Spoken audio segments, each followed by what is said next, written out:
Welcome to the Thursday stream. I hope everyone's having an awesome Thursday morning. How's everybody doing? It is technically Friday Junior.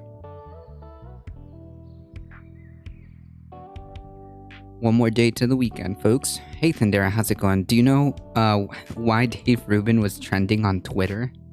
Oh, Lord. Yeah. It is my day off, so I guess we can meme a little bit.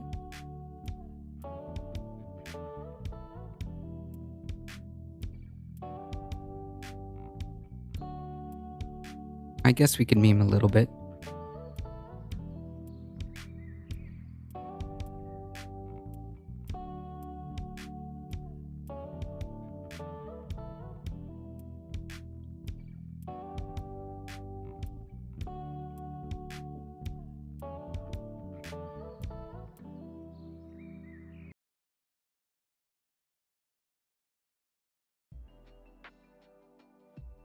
I saw it and I was going to look at it later, but it's not trending anymore.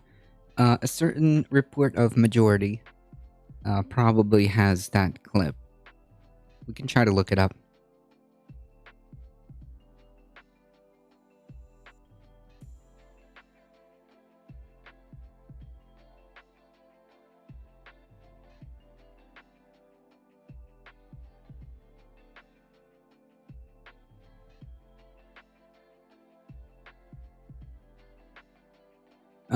Well, I just got something disturbing on my Twitter feed. That's nice.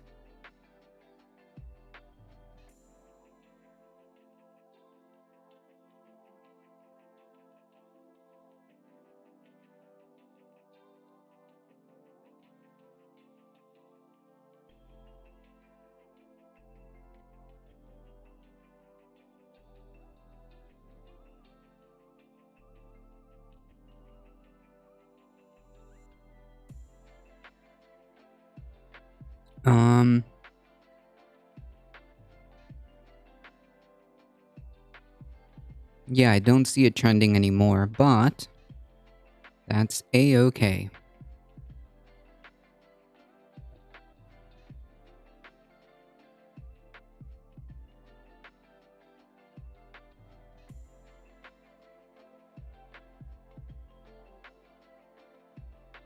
I missed the majority report yesterday. Oh, man. Oh, boy. Those were some good memes.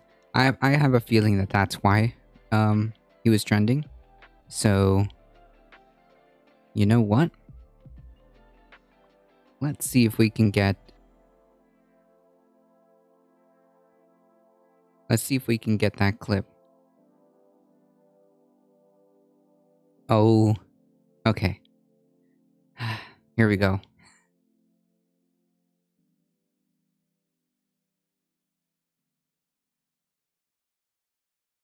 I think it's this one. Here's a scary thought. Whoa.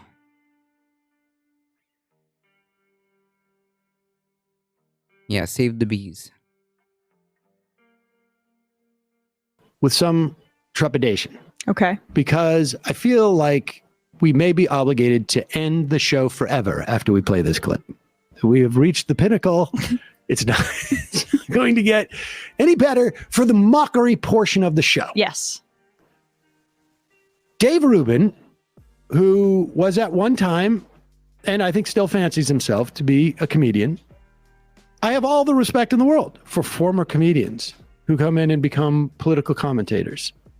Some of my best friends were former comedians and political commentators. Like, you know me. Like Someone's right. Your best friend is you. Well, that makes sense. But also, I worked with Al Franken. Al Franken, very successful comedian, then became a great political commentator, and then became a very actually respected senator. Had to resign. I love the shade that's being thrown around. Hey, Bob Dragon, I'm just gonna be lurking probably, but wanted to say hi. Howdy. Thank you so much for lurking. I appreciate that. Hey, Alio, how's it going? Morning, it's not Friday Junior. It is Friday Junior, but it's my day off, so it's technically Friday, I guess? My favorite right-wing trait is not being funny. True. Resign, or chose to resign because of some charges, which about inappropriate touching or mocking a woman on a USO tour, But so I think there is grounds for people to do this. But Dave Rubin, not only is he a bad political commentator, he is also a bad comedian, even if he's not a former comedian. I mean, aside from the fact, yes, I know he had no success. That's not the issue. I know a lot of people who are very funny who have had no commercial success. But he is uniquely unfunny in this clip. He is, and in general, and we should just say, like, there's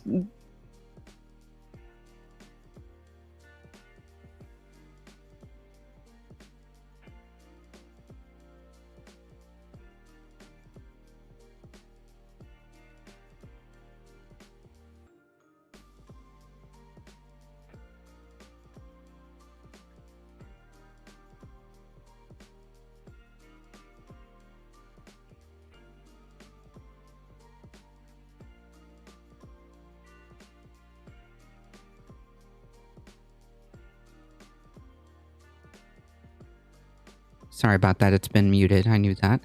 Of course, pro streamer. I knew that. Yes, no worries, Alio. And yes, the Majority Report is touring, but I don't know if they're doing like a lot of live shows. I think that hearing you now, thank you. Sorry about that, chat. I don't know, like they've done a couple of live shows, that's for sure. I don't know if they're gonna keep doing them. That would be nice.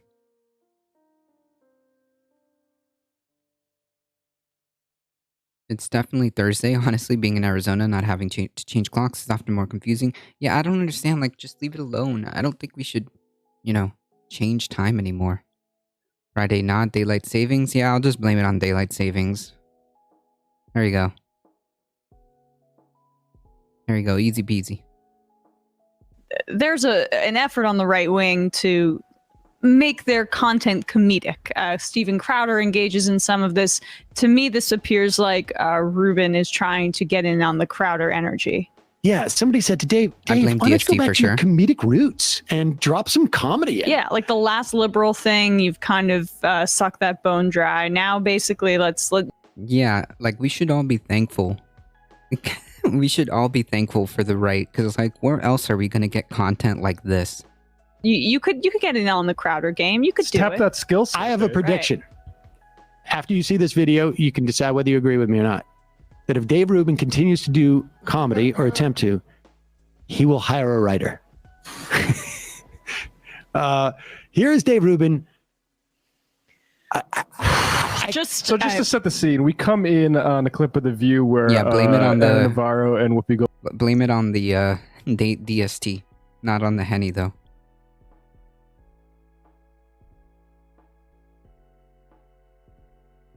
It is a yes, it is a blessing that the right can't make jokes that turns into cell phones reports or cringe memes. Yeah, trust me. Without the right, we wouldn't get gold content like what we're about to see. The capitalist intention behind forcing everyone to maximize their shopping hours. Yeah, but like, really? Would that really make a difference? Because like, I was having this conversation, I think, with Astro, and I mean, really, would it make that much of a difference? Because like, I mean, we all have like, lights and stuff like that. I mean, tomato, if there's like 1 hour, I don't know. I just blame shitty evil people that make these policies. Yeah, like these are just bad policies at this point. They're not like necessary. At this point in time, in my opinion, not necessary. I mean, have you ever met a capitalist you think wouldn't do that in order to just make a tiny bit more profit? Yeah, if it's in their interest to make more profit, then yeah. Yeah. 100%. Maple Leaf Dragon, how's it going? Morning. Howdy.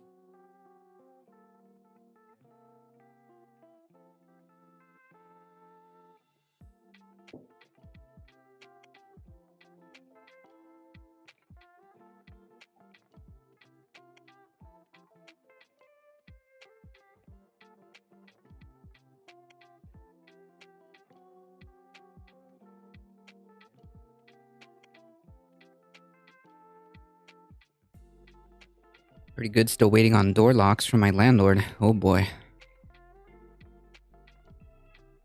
Yeah, Thundera. It is. This is the Steven Crowder route, I guess. Yeah. Glenn Beck with his Grand Reset. What does it mean?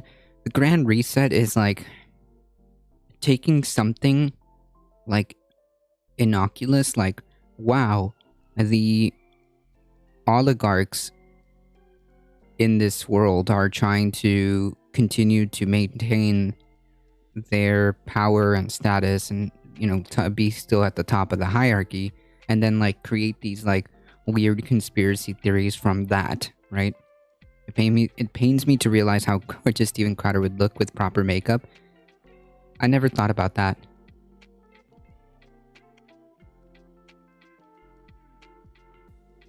Alright, folks. Dave Rubin.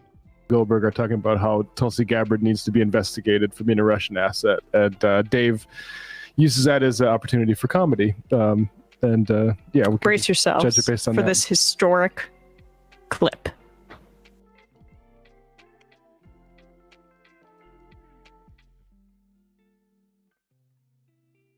On Twitter, and the fact that we're giving her oxygen is what makes her relevant, that we're talking about her on hot topics. But on the other hand, how do you not call out? Yeah.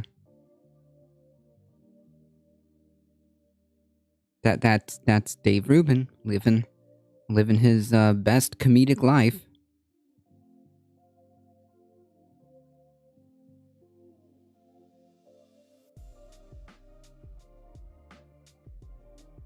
Something that is repeating false Russian propaganda that has been brought down. They used to arrest people for doing stuff like this. If they thought you were colluding with a Russian agent, if they thought you were putting out information or taking information and handing over to Russia, they used to actually investigate stuff.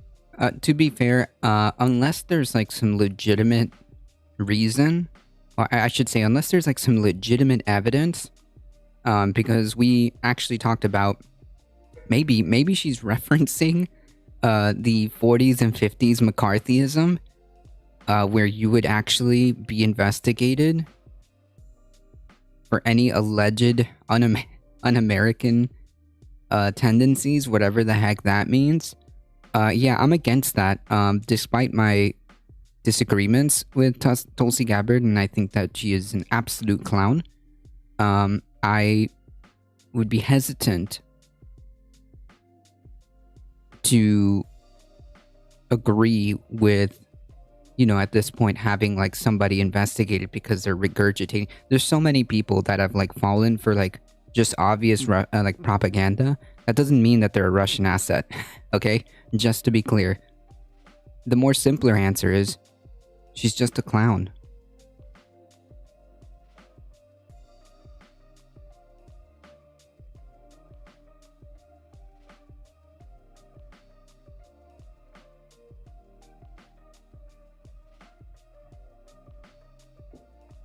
There's a Republican candidate. Oh, it's in South Carolina. South Carolina, who wants to revive McCarthyism. Yep, they want to bring back the HUAC, which we went over yesterday. That raised numerous amounts of red flags. That's exactly what I'm talking about, Maple Leaf Dragon. Exactly. Lawsuit, how's it going? Just not a good person. True.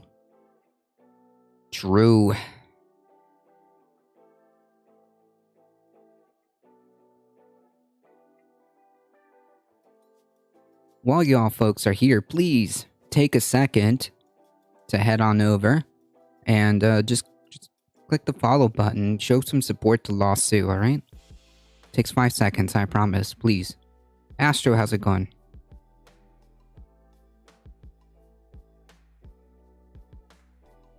Stuff like this. And I guess now, you know, there seems to be no bars. What are you two crazy bitches talking about? Oh my God. What are you talking about? You want to arrest people who are different than you politically? Oh Lord. Maybe I should make like a cringe warning. the level of cringe on this is probably like from 1 to 10.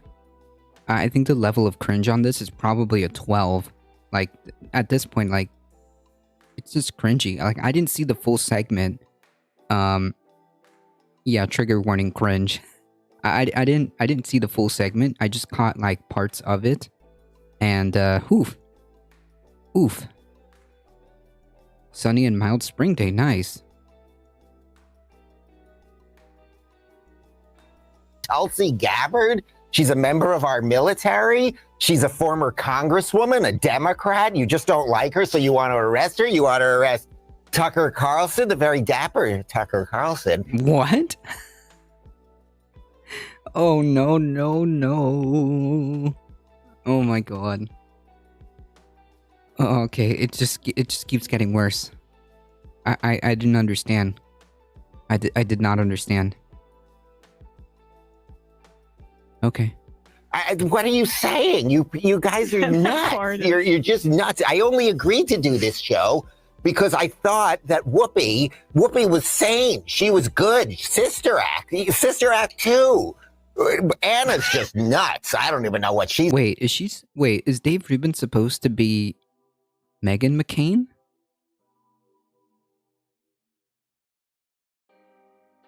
No. This one's even. This is even better, Chai Bureaucrat. This is Dave Rubin.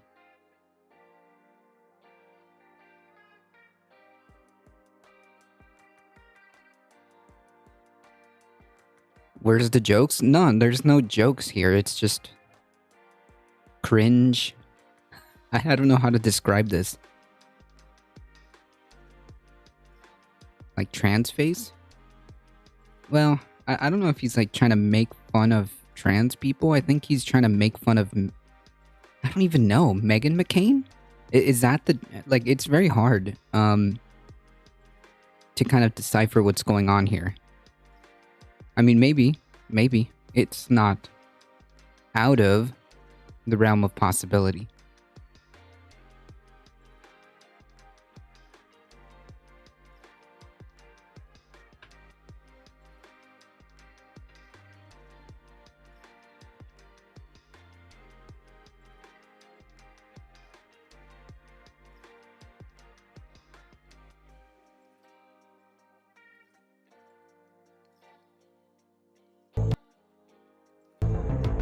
Whoa.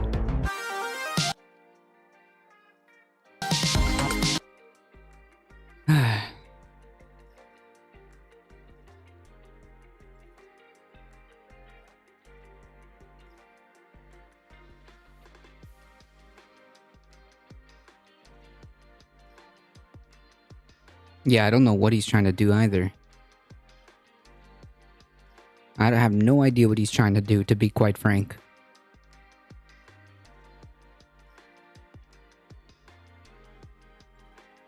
It sounds like you're having an irritable morning. No, we're chilling. I'm just trying to get myself together. He's doing here. Whoa. Trying to figure out what these people are doing. The other one's the racist, and there's the drunk one. What are we all doing here? You people are everything that you've come to hate. I'm pretty sure that this is supposed to be Meghan. This is supposed to be a caricature of Meghan McCain. I'm pretty sure that that's what Dave Rubin is attempting to do. I'm not 100% sure though. I'm like 80%. You know that? Why am I here? I need a haircut. But he hasn't told. Yeah, that's right. He hasn't told us. She hasn't told us who her dad was though. True. That would have been the giveaway. Yes, that's right. That's the first thing you try to do when you try to do a Meghan McCain caricature. You have to mention my father. That's right. That's the word. Hey, Karash, how's it going? That's the word I was trying to remember. Caricature where they amplify the aspects of a person. Yeah, but they missed that opportunity right there. How's it going, Chai, by the way? Welcome.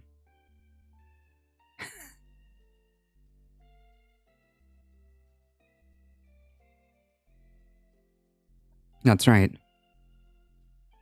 True, no one said it was a good caricature, or good impression, or mockery, I guess. Pause it.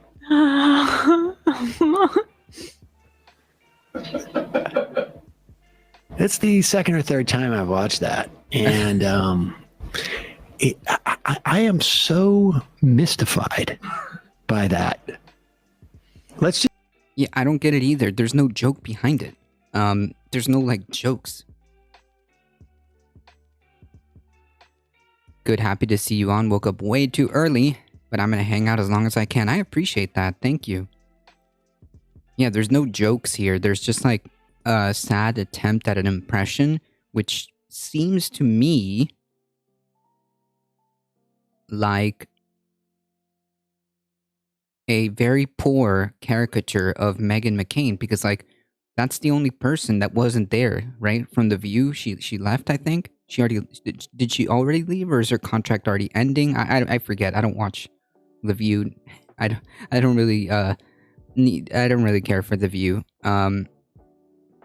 But I thought she already left, so the only thing that makes sense in my head is that this was supposed to be a caricature of Meghan McCain. It was meant to be funny, but without any jokes. True.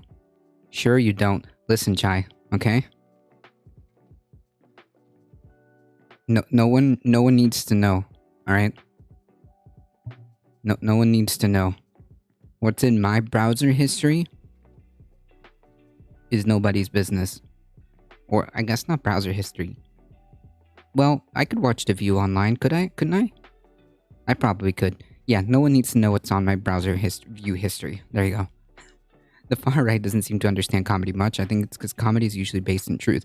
Yeah, the whole point of comedy is to have some underlying critique, right? There's some deeper undertones underneath it, right? That's the whole point. Even the most spiciest of comedy has some type of underlying, like, critique, right?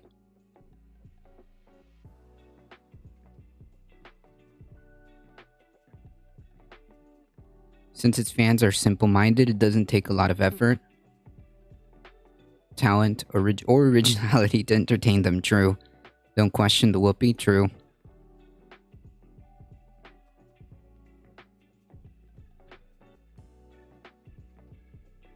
Just be clear here, and we're gonna take it back to the beginning, because we're gonna let it run through the whole thing. But I just want to, like, let me just address the technical things first, because this is the smallest thing in the world.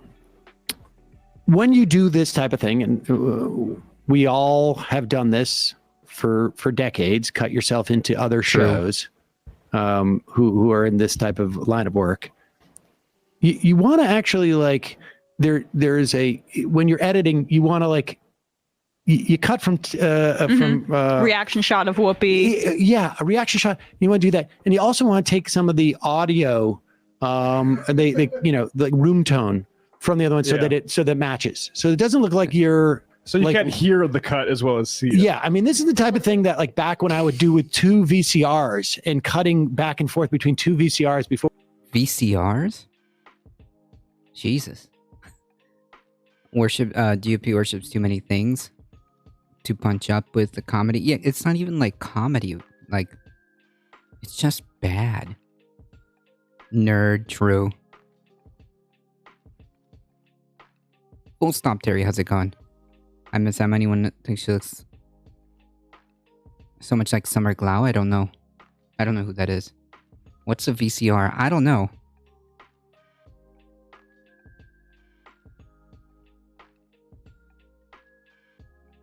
It's a voice coder replayer. There you go. Oh, from Firefly. Huh. Before we had digital, that it would sound like that. But then the other thing you want to do is have a joke. And if you're doing, I think he thinks this is satire. What is really confusing about this is that he's playing a drunk conservative. Well, no, he's playing himself as a woman. This is a fantasy of, if I could be a Hosom. No, I disagree. What's a DVD? True. I have no idea what any of these things are, okay? Precursor to streaming. Now, streaming, I know what it is. Oh, man. No, I'm kidding.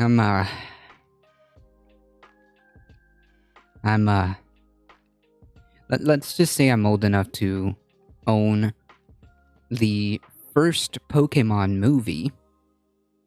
The original first Pokemon movie in VCR. I also own a collector set of, well, I don't know, a collector set, but you know, like the nice little packaging back in the day, of the original trilogy of Star Wars in VCR.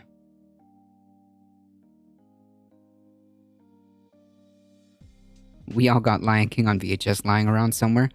I think I do have some Disney movies, probably, somewhere. I don't know if those are still, in my parents' house, maybe? I'm not quite sure.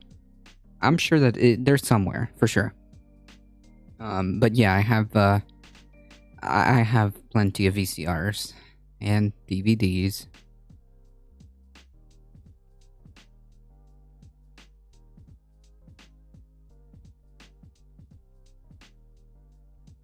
I also know what LimeWire is. And AOL.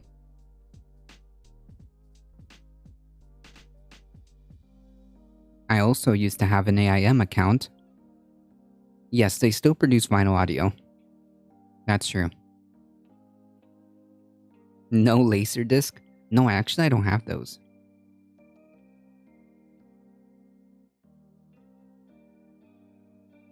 ASL? I don't know what that is.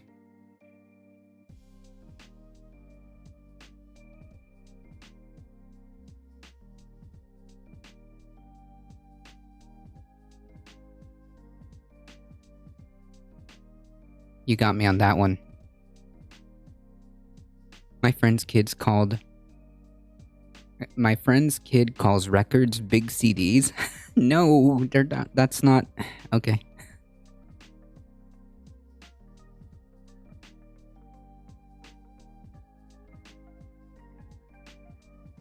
Nowadays, vinyls are more like collectibles, I guess.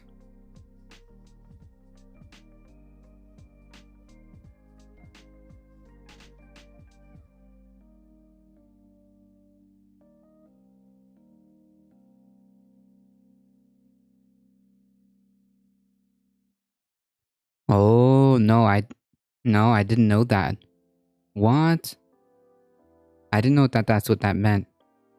I only used AIM or, instant messenger chat rooms, I guess, those programs.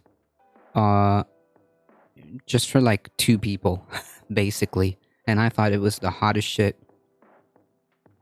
Cause like, you can just log in and like instantly communicate with a friend.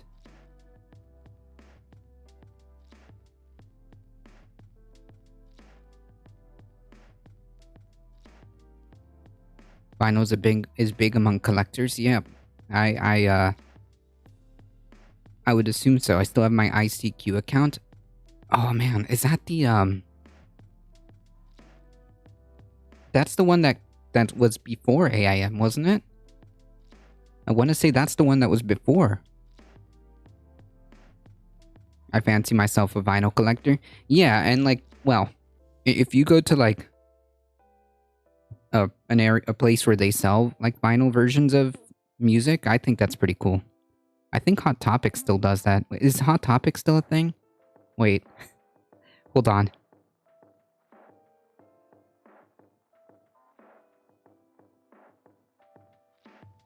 It's called the Record Store? True.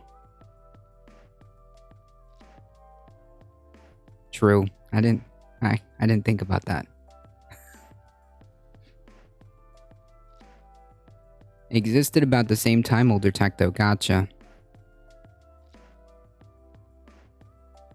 I remember walking into Hot Topic, and being able to look at records there from like, you know, obviously the more latest albums and stuff like that. Sometimes you would get like old school ones.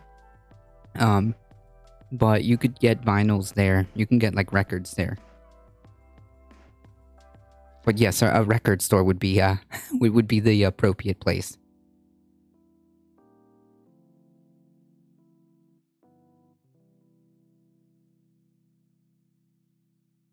I've got some Throat Singers Smithsonian records. Nice. Throat singing is unbelievably complicated. And you can do some really wild stuff with notes. I forget what the exact terminology is, where you can stack notes on top of each other. And it is just unbelievably complex.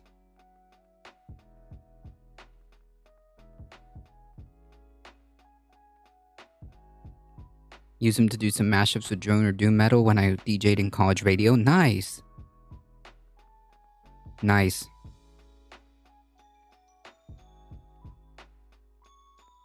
I used to have a Michael Winslow record, funny as hell.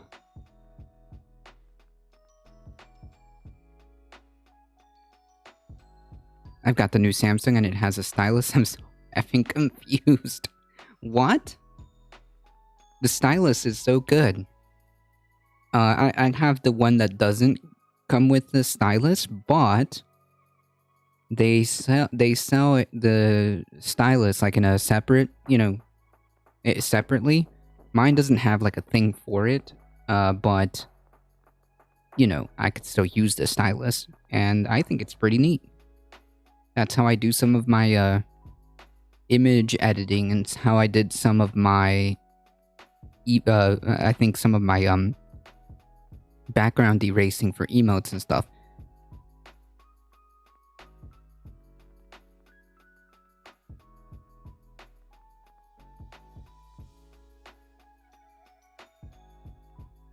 Actually, Steak, how's it going? Has its own battery and gyroscope in it? What?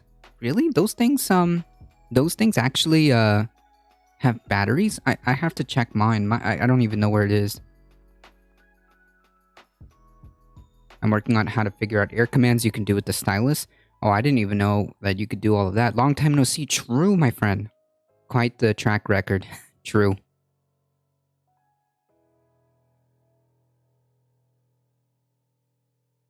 All right. On The View. Yeah, I think that's right. I thought it was doing like a McCain impression, but he yes, you see, Matt gets it. Matt is getting it. Oh, it charges itself with the dock while it's docked inside the phone itself? Huh. So I think mine might not actually have a battery, unless I'm missing something.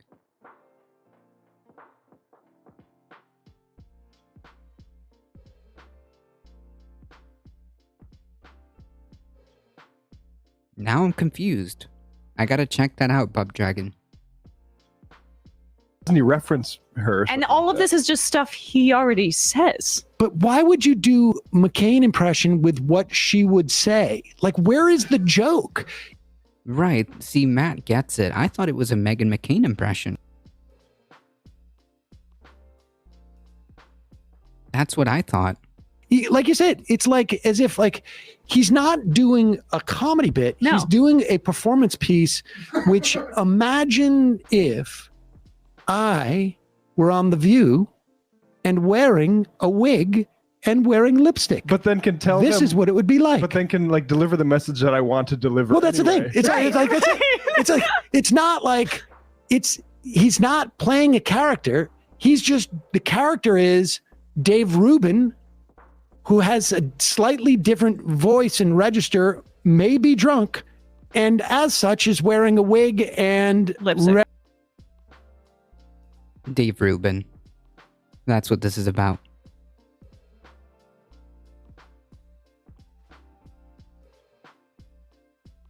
It's the battery is extremely long-lived for what it's used for. You don't really notice it discharging. What? Really?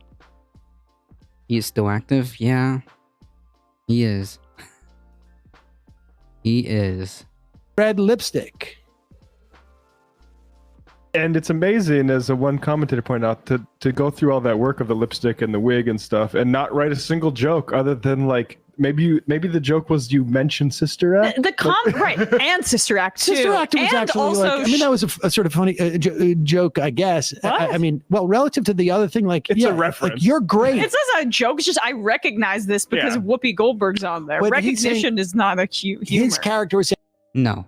His content, I think, in fact, has probably been not escalating, has probably been like continued. Hey, listen, when you've got massive amount of funding, the sky's the limit. I mean, Steven Crowder's still going.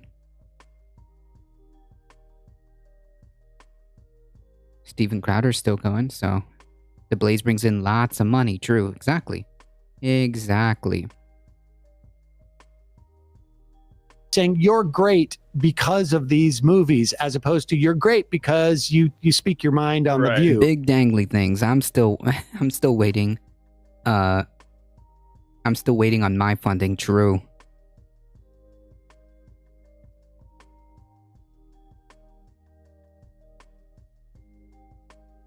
Putin hasn't sent my Venmo payments.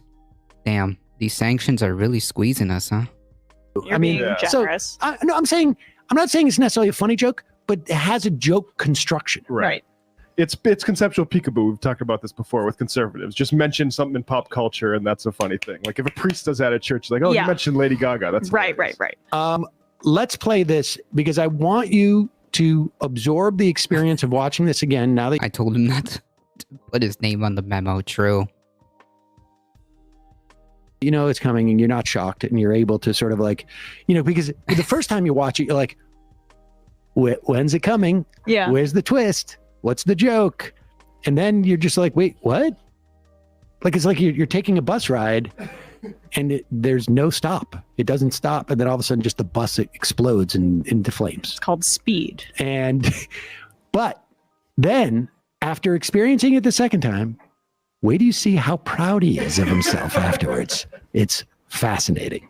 Handing over to Russia. They used to actually investigate stuff like this, and I guess now, there seems to be no bars. What are you two crazy bitches talking about? What are you talking about? You want to arrest people who are different than you politically? Tulsi Gabbard? She's a member of our military. She's a former congresswoman, a Democrat. You just don't like her, so you want...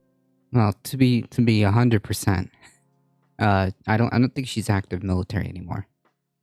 The news sucks so much. Yeah, well, yeah. Want to arrest her? You want to arrest Tucker Carlson, the very dapper Tucker? I'm sorry, that part gets me. I'm sorry, that part gets me. Listen, Tucker Carlson is a lot of things. But dapper is not one of them. Tucker Carlson? What are you saying? You guys are nuts. You're just nuts. I only agreed to do this show because I thought that Whoopi was sane. She was... This is the antithesis of dapper. Yeah, the antithesis of dapper, right? Like I said, Tucker Carlson has a lot of things, but dapper is not one of them. What the F does he think he was doing here? I have no idea. I'm still trying to process like what exactly is supposed to be the joke, unless it's just like, look at me, just play a caricature to make fun of The View, but it's not even making fun of The View, is it? Like, I'm trying to extrapolate what the point is here. Good. Sister Act 2. Anna's just nuts. I don't even know what she's doing here. The other one's a racist, and there's the drunk one. What are we all doing here? He's also pointing in the wrong directions relative to where he's looking on the set. But go ahead. Come to hate. You know that? Why am I here? Yeah. I need a haircut. Good question. Okay, now watch this, folks.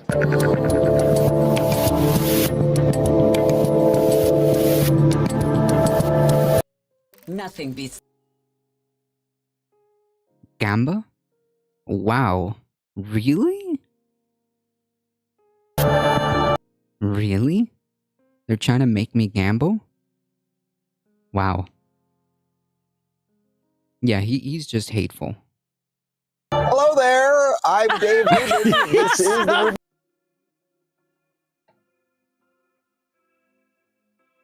Oh my god. Please, stop. Report direct message on. So impressed with myself. Keep going, please. Hello there. I'm Dave Rubin. This is the Rubin Report direct message on today, March 15th, 2022. We are live streaming on Rumble, YouTube, and Blaze TV. Although after that, we may not be live streaming on YouTube much longer. Gee, why? I wonder why. Yes, that was incredible. So edgy. Unearthed, unedited. Pause it for 1 secret. second. Pause it for 1 second. Is he implying, does YouTube have some type of like QC thing where if something's like so like jaw drop? No, this is like an attempt to paint himself as a victim. This is like victim complex 101. Thinking that YouTube is gonna ban him for this. Okay, buddy.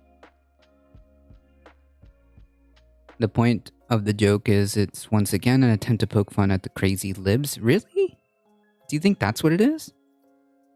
Looks like three curly stooges. Colbert in Russian video says Tucker looks like a sack of laundry. I'm sure you felt incredible in that wig, buddy. Maybe some more self-awareness and your true self can come out in a less shitty fashion. Oh, man. I think that, like, if that's true, Maple Leaf Dragon, like, that was so poorly done to try to own. Is that really an attempted dunk? Is that a real attempted dunk on the libs? Okay. Droppingly unfunny that it gets pulled down. I thought maybe it was too close to Steven Crowder's intellectual property. Oh, yeah. YouTube is gonna take that down for just being so horrendously unfunny. And just, like, really watching it is like, yeah, that should be a content warning of how horrendously unfunny that was. And that he was going to get a copyright strike. Oh, that's a good point too. Into trying to steal the Steven Crowder bit might get you copyrighted. Hard to say, but I have experience in thinking like a MAGA mind in order to hold conversations with them at my job. I mean, maybe it's just that simple.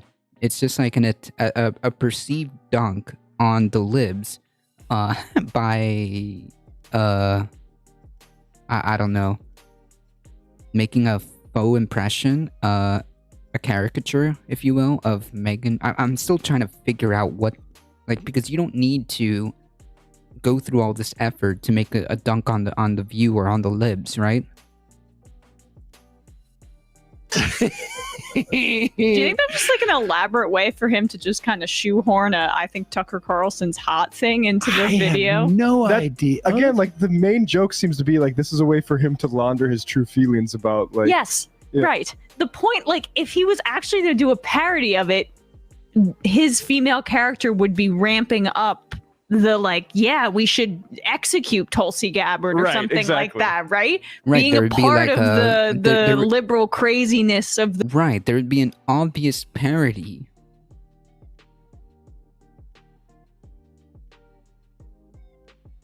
There would be an obvious parody where one could be like, oh, okay, I get it. This is okay, gotcha. But like, there isn't even that.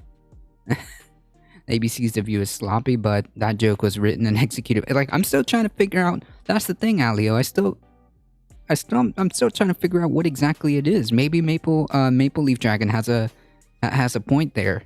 It's just to try to dunk on the libs. The View. Yeah, throw in Guantanamo. That should be right. Yeah. Instead, it's just him in a wig with lipstick and just trying to like, and furthermore, it's like trying to vague post too. You're thinking way too hard about the meaning behind it. Just go with your first visceral instinct.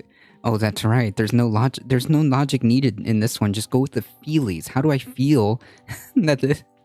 What's my feelings about how we got here? Oh my goodness. By the way, Tucker Carlson looks great. I think you're also forgetting the fact that he was also had a funny voice. The wig down his forehead. But yeah, he thinks he crushed this. Oh, Yeah, he thinks he crushed it. Yeah, just based on his reaction when the segment came back on, he was way too proud of that. He is like, I can't even believe how great that was. Aren't we crazy? Oh my God. That was the cold open. That was the cold open to his show. You bitches, sir. You've become everything you have. Oh my God. Yeah, you know what, Maple? I think you're right. I think this is actually an attempt to dunk on the libs. It's just that simple. Attempt to poke fun at the quote crazy. Yeah, that's it. That's literally it. Never mind trying to think way too hard past that. Yeah, this is just as simple as that. Just incredibly convoluted and poorly executed. Like, I guess only they would understand. It's not really meant for anybody else. Ever hated. Wait, what? I don't even understand that in the context of, like, even if it was like Dave Rubin came on there, it's like, no, they've always. Oh, I agree. I agree, Bub Dragon. Yes, there are some times where, you gotta simmer down, Samuel Cedar. I agree. Rubin was one of the... Yeah, well, oof. That's a strong word, Maple Leaf Dragon. That's a strong word.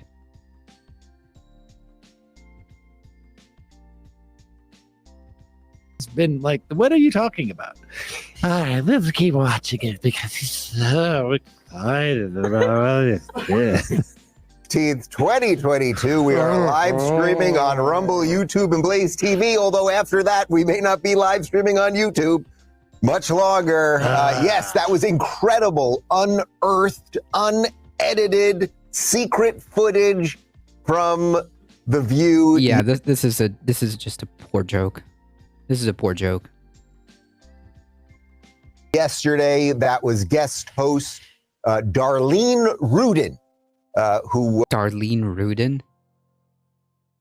Okay. Was laying down the truth with those lunatics. That's what we're doing around here. That's what we discuss doing around here at 8 a.m. in the morning. Oh, yeah. Okay. Yeah. He just gives it away here. 100%. Yeah. You're right, Maple. 100%. 100%. Don't ask how we got the wig. Michael had to go to Target, pick out a few blouses for me and the lipstick. Great choice in color, by the way, Michael. Really, really, you nailed it. I was very concerned because I've never put on lipstick before, believe it or not. And I was very worried that I wasn't going to be able to get it off for the show, but it all kind of worked out. I even managed to get a haircut this morning. Okay. Darlene Rudin is, so it really is. It's like his alter ego. Yeah, that's the point. I want to see more from Darlene Rudin. I do too. All right. I think we got the point. I think the point was made. This was all to satisfy, by the way, this was all to satisfy Thandera's inquiry about why Dave Rubin was trending. So, yeah, that was it. Since I couldn't find it on Twitter, I'm going to assume that this was it. This is the reason why. Okay? This is all very speculative, but I'm going to assume that the reason why he was trending was because of this very sad attempt at a dunk, I guess. Okay. That's, sure.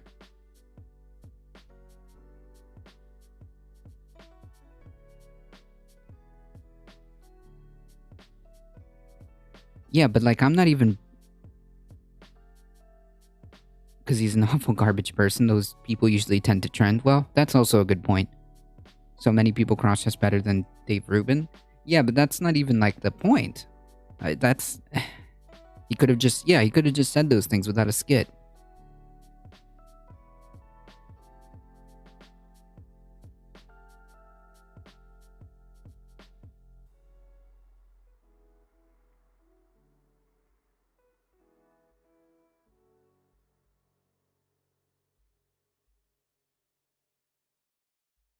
All right, we've got a small video here. Generally speaking, I don't really watch a lot of Bad Empanada, but sometimes he has good international takes, so we'll see what he has to say on this one. So does everyone remember Biden's famine in Afghanistan? Joe Biden has been intentionally causing a famine in Afghanistan. Most people have been pointing to the US freezing of Afghan central bank funds as the reason for this, and that is a big reason. But another thing is that after the Taliban took over the government of Afghanistan, these old sanctions against them. Yeah, I think that I think that it's true that the first of all, that was pretty freaking bad. You know, talk about doing the opposite if you're trying to like establish relations and try to, you know, make things better. You freeze like assets that aren't even yours.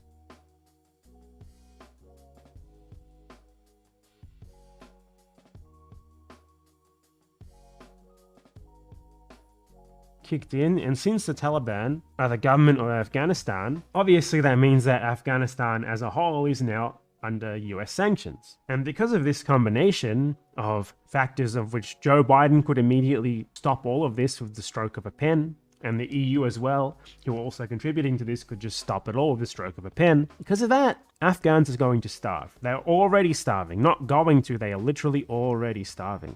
This article is from yesterday. The families losing their loved ones. Yeah, we went over, and this is again thanks to Darknet bringing this one up. We went over where folks are so desperate that they have resorted to selling their own organs. People who had nothing to do with the Taliban, nothing to do with any of this whatsoever. They're just people being forced to sell their organs. I mean, Jesus. Could you imagine how Americans would react if sanctions were on us and we weren't the military superpower? Folks couldn't even handle masks in a pandemic. Yeah. The ones to hunger suicide in Afghanistan. As more than half of Afghanistan's population face hunger, some parents have lost hope. This is Joe Biden's famine. Joe Biden is the one who... Yeah, we have sanctioned Afghanistan. Oh, wait, I'm sorry. Is it? Yeah, it's Afghanistan. Yeah, that's the one we were talking about. Yesterday I saw an article that Afghans were starving because of the Taliban. I was like, you mean the brutal sanctions? Right. I cannot defend this in any way, but I just had a random thought. Like, I wonder what Candace Owens would say about this. Jesus. Wow.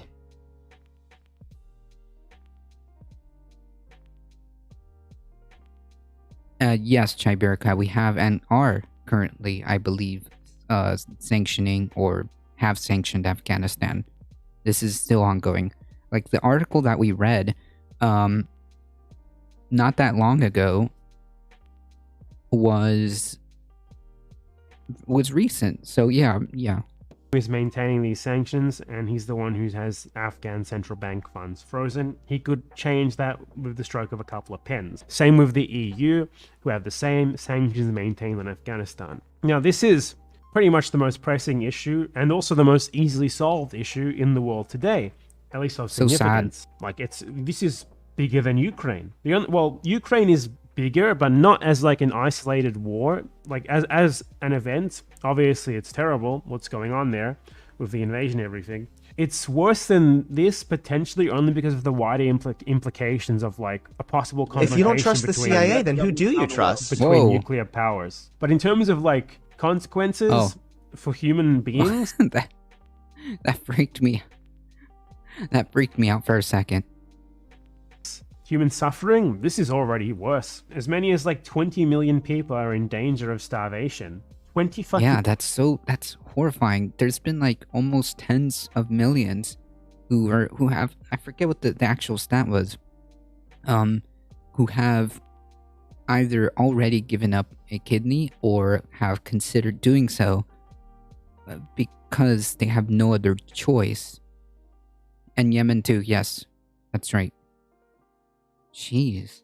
Million. Putin could like literally try to genocide all Ukrainians to the best of his ability, and he wouldn't be able to kill 20 million of them. But Joe Biden and his European friends are gonna kill, or possibly kill, 20 million Afghans.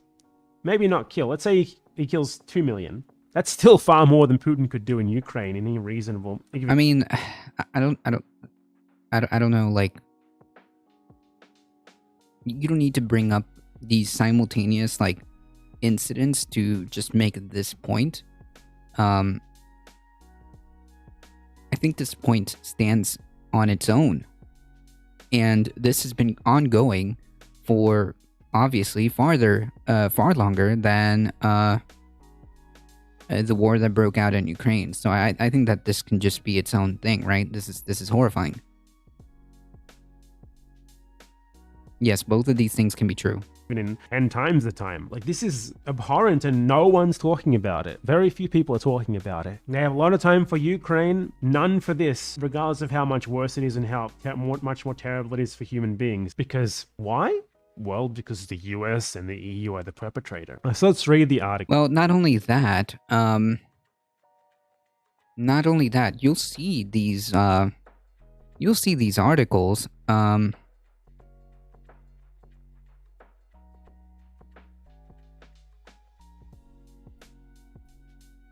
these articles being put out. The thing is, like, a lot of the media that we consume anyways, a lot of it is, of course, driven by, or I guess, incentivized by, well, profit. So, like, if the story isn't as sensationalized or doesn't have the potential to drive clicks, because it's a lot different. You know, there's a war in Ukraine, right? Like there's an actual like conventional conflict going on, and it's much more profitable to start covering that wall to wall, right? Versus like sanctions. You don't get to really see what the effects of that are. Because it's, well, I mean, in my opinion, the media probably doesn't think it's profitable. It's not its own thing when it's part of the system that is Western capital hegemony. Yes, but I think that these incidents themselves can be talked about by themselves, if that makes sense.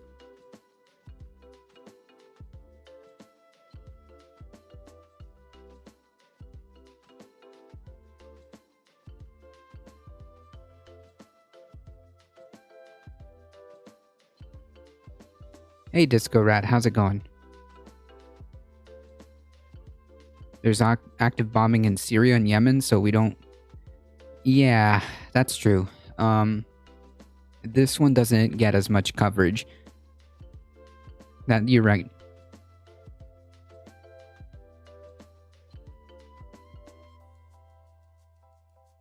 You can send that to me, Disco Rat.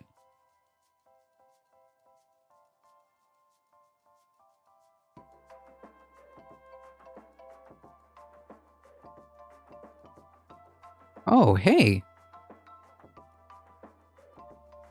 I mean...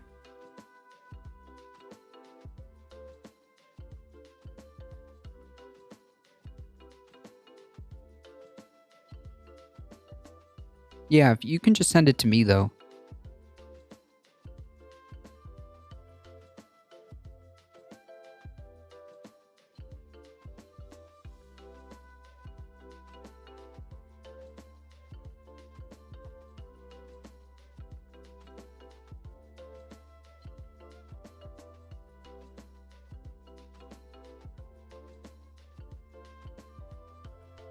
Exclusive.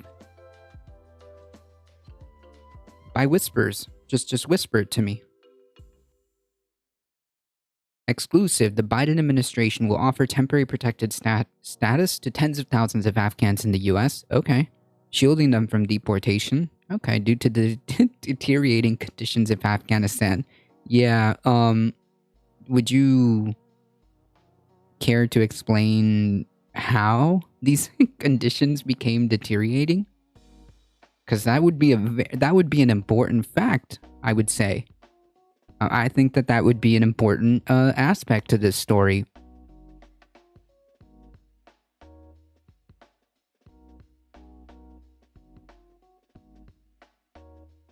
The move, which was first reported by CBS News earlier Wednesday, is particularly significant for more than 76,000 Afghans who were evacuated. And resettled by the U.S. after the chaotic American military withdrawal from Afghanistan in August of 2021. The evacuees entered the U.S. under a two-year humanitarian classification known as parole, not as a traditional refugee, leaving tens of thousands of them without a legal venue to obtain permanent residency and at risk of facing deportation if their asylum claims are rejected. In his announcement, Mayorkas cited the Taliban's effort to establish control of Afghanistan by force, attacks against civilians by the Islamic State, and socioeconomic conditions. Oh my goodness.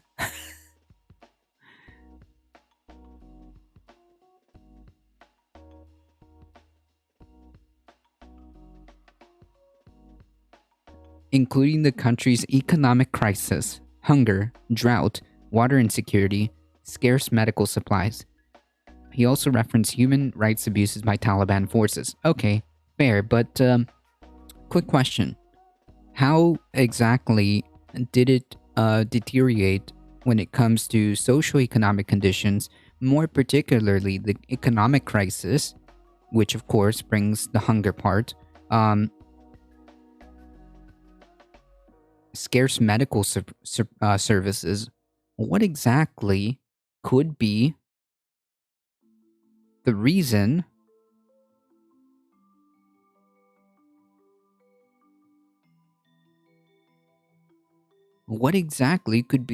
that could lead a country's into economic crisis?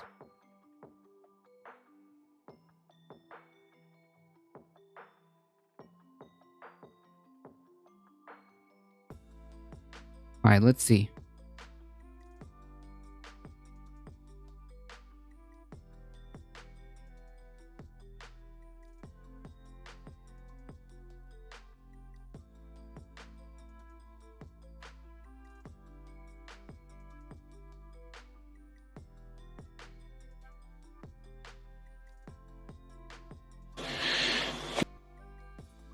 This is just like a video, a Vimeo video. Да, безусловно. Они будут пытаться делать ставку на так называемую пятую колонну, на национал-предателей, на тех, кто зарабатывает деньги здесь, у нас. I mean, it isn't out of character. It isn't out of character for someone like Putin to begin, cracking down. We've seen thousands and thousands and thousands of folks being arrested for anti-war protest. I mean, he's an autocrat, so yeah, this wouldn't be surprising if, especially given his initial justification speech before going into Ukraine. Yeah, it wouldn't surprise me if this is actually true.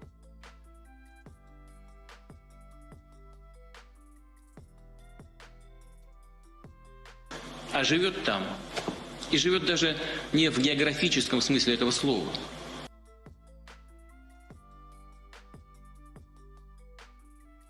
Yeah, it's a speech.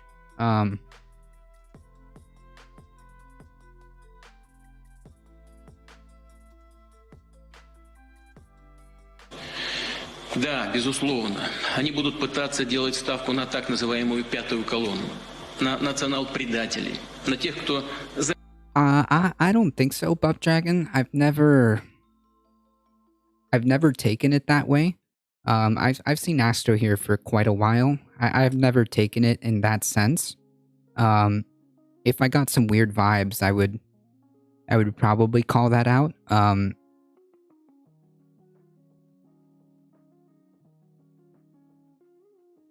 I've never gotten that. I've never gotten that from them. You know.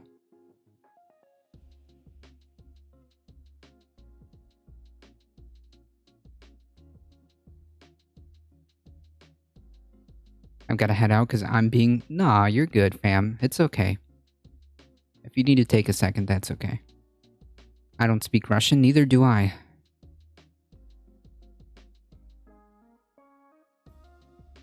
Зарабатывает деньги здесь, у нас, а живет там. И живет даже не в географическом смысле этого слова, а по своим мыслям, по своему рабскому сознанию. Я совсем не осуждаю тех, у кого вилла в Майами или на французской ривьере. Кто не может обойтись без фуагра, устриц или так называемых гендерных свобод. Но проблема абсолютно не в этом. А повторю в том, что многие из таких людей по своей сути ментально находятся именно там, а не здесь, не с нашим народом, не с Россией. Это и есть, по их мнению, признак принадлежности к высшей касте, к высшей расе. Подобные люди готовы и мать родную продать, только бы им разрешили сидеть в прихожей у этой самой высшей касты. И они хотят быть похожими на нее, всячески подражая ей. Но они забывают или не понимают вообще, что этой так называемой высшей касте они, если и нужны, то как расходный материал, чтобы использовать их для нанесения максимального... This has to be independently verified, to be quite frank. Because I, and this is true, do not speak Russian. Some of the words made sense, but, yeah. Alright, so yeah, they failed to acknowledge just how this came to be. If we could read simultaneously an article about how Russia is about to... how Russia's economy is literally on the verge of collapsing. They're about to default on their debts, I think. How do you think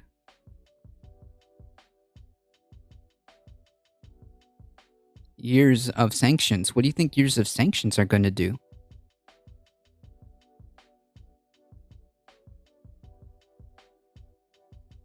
What do you think years of sanctions are going to do? Hey, Eric, how's it going? You don't speak Russian? No, I don't. How's it going, Eric? Under this designation, the temporary is it TPS? Temporary protection will also provide additional protections and assurances to trusted partners and vulnerable Afghans who supported the U.S. military, diplomatic, and humanitarian missions in the last 20 years.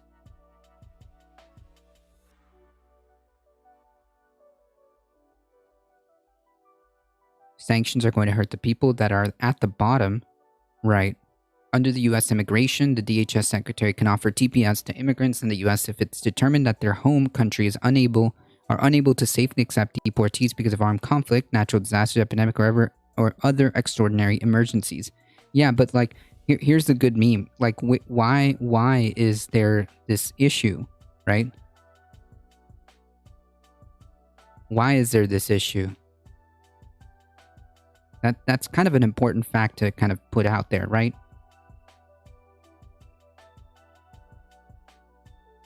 Halo new series is streaming March 20. Now this is an ad I can get behind. It pains me that I had to explain that to a self-described socialist in city council meetings for more calls for calling for more sanctions. Yeah, like not only that, like is the sanctions, or I should say, have the sanctions really motivated Putin to stop the invasion? Has the sanctions motivated North Korea? Have the sanctions not motivated Venezuela to change their ways? What about the sanctions on the Taliban? Has it made some miraculous headway when it comes to changing the Taliban or strong-arming the Taliban to change? Or has it maybe made these folks dig their heels down, double down,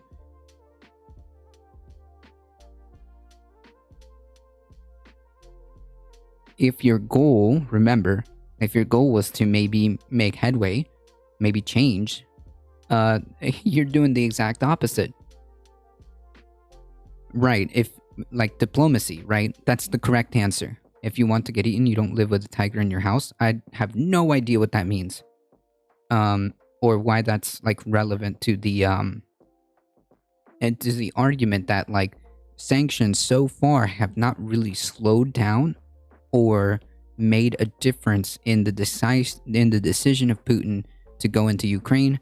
Sanctions have not made a, significant difference when it comes to the Taliban.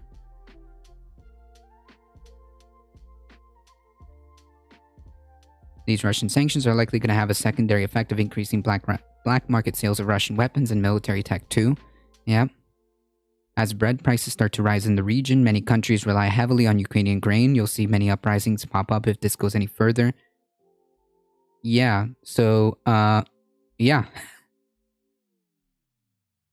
When all it's done is to punish the people in those countries with absolutely zero power, sanctions rarely have the stated desired effect. Right, which is exactly my argument. Like, in all these instances where we've attempted to change or strong arm, like, for example, all the embargoes we've done to Cuba, for example, has that really, like, given any reason or motivation for Cuba to change? Like, just playing into that idea, hypothetically, just playing into that idea, has that really motivated them to change? What about the same for every scenario, including Afghanistan? Has that really made the Taliban change? Not really. The Taliban is still just as reactionary and authoritarian.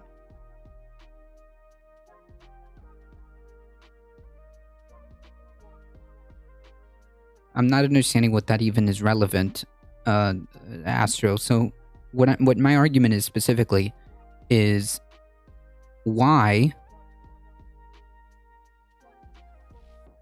if our aim is to stop the war,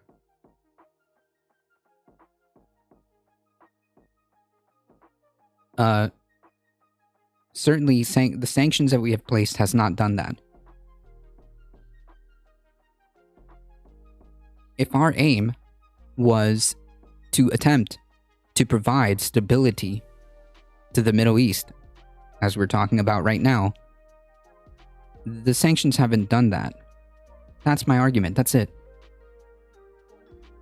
That's it. That's my only argument. My only argument is the sanctions that we have done do not have the desired effect that allegedly that were allegedly supposed to happen, right?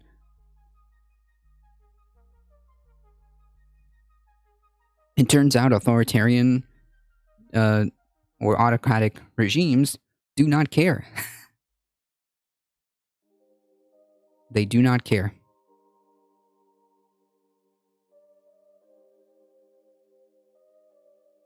According to a government estimate, roughly 74,500 Afghans in the U.S. could qualify for the TPS program, including 2,000 immigrants who were not resettled as part of Operation Allies Welcome, an effort to relocate at-risk Afghan evacuees after the fall of Kabul. The latter group could include Afghans in the U.S. on student visas.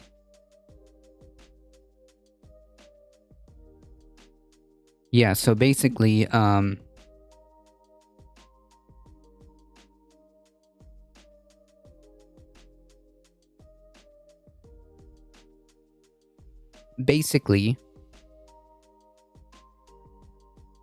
the failure to address the why in this article is disappointing and very telling.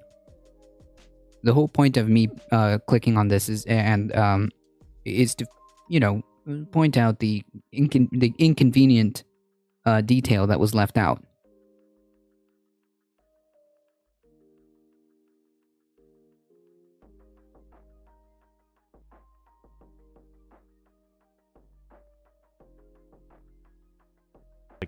People are dying by suicide across Afghanistan because of starvation, as the US has frozen the Afghan central bank's assets and the IMF suspended access to funds after the Taliban takeover. The World Bank also halted funding for the country, though it has now approved a package of $1 billion to address the population's urgent needs. Look, the problem with Afghanistan is just the economy in general. You don't solve the issue by giving them a one-off payment to buy food, because that food's gonna fucking run out. They need to be able to become self-sufficient, and the problem is the general sanctions and Right. So if you wanted to provide stability and peace, you would attempt to rebuild and provide as much resources as possible to at least act like that is your goal.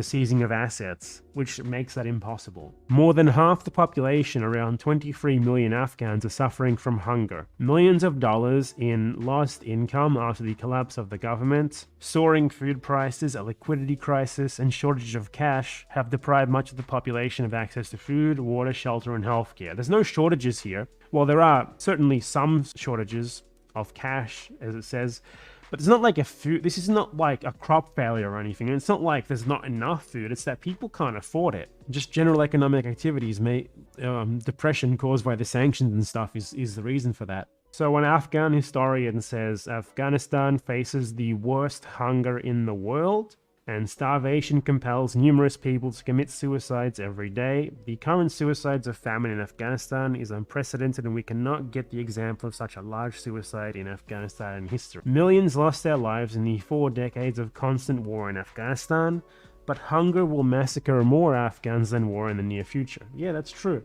Joe Biden and his... Yeah, and like, think about it in the context of, if these are what economic sanctions can do, what's going to happen when it's going to become physically not possible to grow food, when it's going to be physically not possible to obtain water?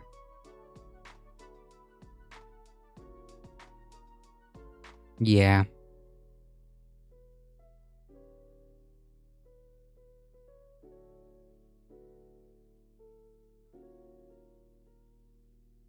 Do we have a lot of sanctions on Vietnam? I don't think so, do we? I don't know. I can't recall who reported it, but someone correlated Russian military action to recent discoveries of new sources of natural gas off the coast of Crimea and the eastern and western Ukraine. I have no idea. To me, that could just be a coincidence. To me, it sounds like there was a lot of nationalistic excuses going on in an attempt to justify that by Putin. So yeah, it just seems like it just seems like the classic like imperialistic kind of excuse, right? Howdy, howdy. European friends are gonna kill more Afghans in the space of like a year than a 20-year-long. If you don't trust the CIA, then who do you? Oh my god, these freaking alerts freak me out. And war did. And if anyone like pretends to give a fucking shit about Ukraine and everything else, yet they never Communism is based. Not even a second to talk about this. It's obvious why. But give me a fucking break. Yeah, I mean, he has a point in the sense that like what we've done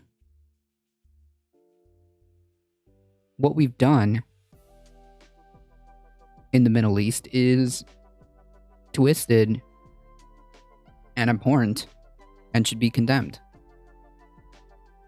No doubt about it. No doubt about it.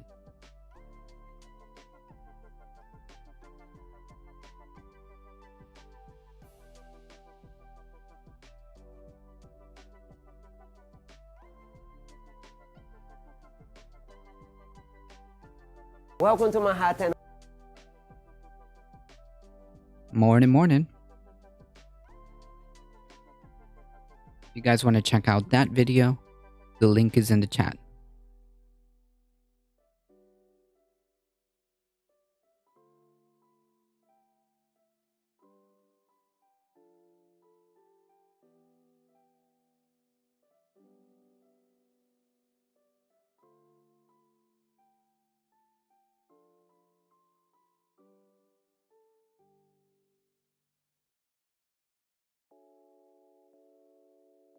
Oh, for trade? Okay, gotcha. Gotcha. Yeah, I think that the best solution to all of this nonsense is just simply diplomacy. I think what you said originally was just 100% correct. Like, listen, not everybody is going to bend or agree with your worldview, and that's okay.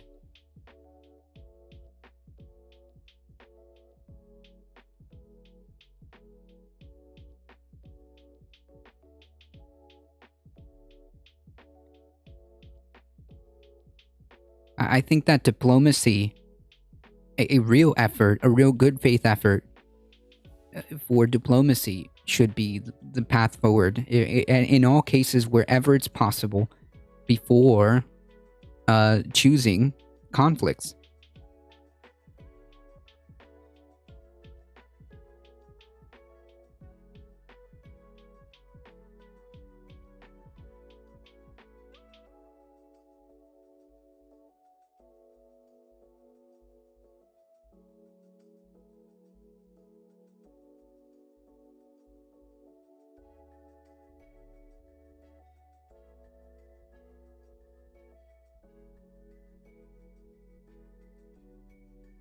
The White House says it's running out of money to cover COVID tests and vaccines.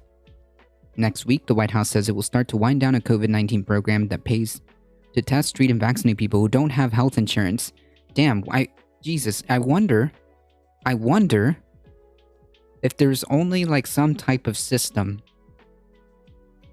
Help me out, chat. If there's only like some type of system that would be like just kind of like universal, and it would be kind of baked into what we pay in for taxes. If there was only some type of like universal system where everyone gets the access that they need for healthcare, like it's kind of like a Medicare Medicare for all kind of deal. Like, just help me out, chat. There must be some type of like solution that we could possibly be able to do here, right? It's like on the tip of my tongue. There should be some type of like universal system that it seems like I don't know, it just seems like it should just be logical, right? Like, instead of putting ourselves in a position where we are in a position where we have, like Chai Bureaucrat just kind of pointed it out, where we have such large military spending for no real justification. Man, if there's only some way we could just kind of have a universal healthcare system. Man. Maybe I'm just too radical. Maybe these solutions are just too much. Too much. It's one of several immediate impacts after Congress declined to add $22.5 billion to funding a broad government spending bill last week. President Biden signed that bill into Tuesday, hailing it as a bipartisan achievement without mentioning the lack of COVID funding. That's a great meme. Yeah, Medicare lottery. How can I get in on this lottery? I don't know. Just be born rich. Easy peasy. Easy peasy, folks. Just be born rich.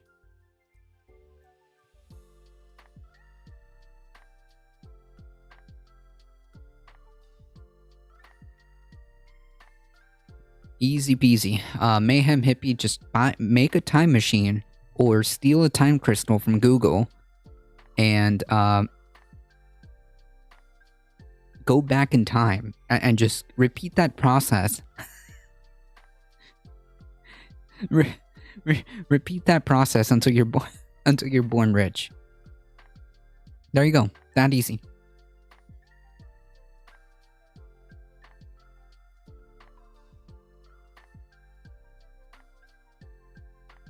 I got better chances of winning the actual lottery. True.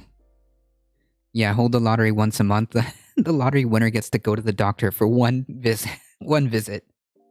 Jesus Christ, this is so dystopic. The fact that we even have to joke about this, well, the fact that there's even like a dark undertone to that is just Jesus.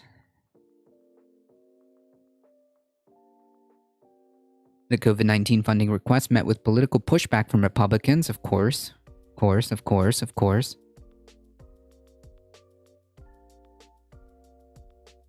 Of course, Republicans. And concern among some lawmakers that the... Wait. And concern among some lawmakers... Wait, who? Hold on. Hold on.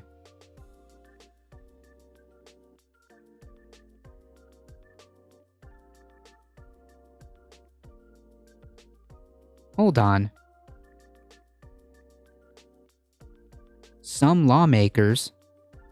I want to know names. If these are Democratic lawmakers, I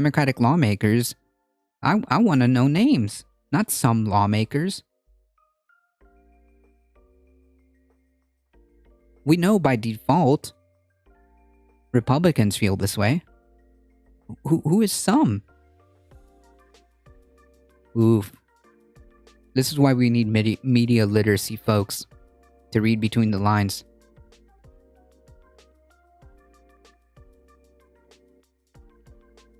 Euphemism for Republicans, I didn't have to say it twice. Maybe. Because it says pushback from Republicans and concern among some lawmakers. And who's the other party here? Who's the other and?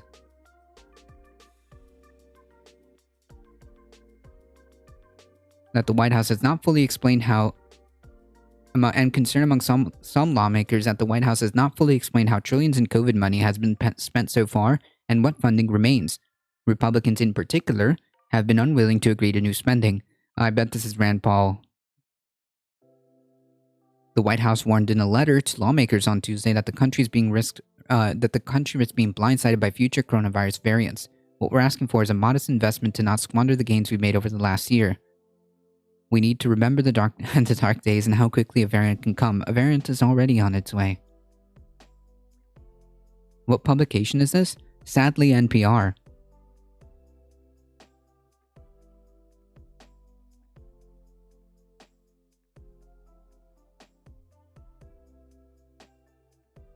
Leaders from both parties had initially agreed to include the roughly $15 billion for COVID-related funding as part of the more than 1.5 trillion in government spending package that Congress passed last week. Republican leaders agreed to support the emergency spending because Democrats chose to cover some of the costs by reallocating money Congress had already approved but has not yet been spent. A number of House Democrats objected. Here we are. A number of House Democrats objected to that plan because as many as 30 states would lose access to money that was promised but not had yet been spent. Oh, I see. Okay, gotcha.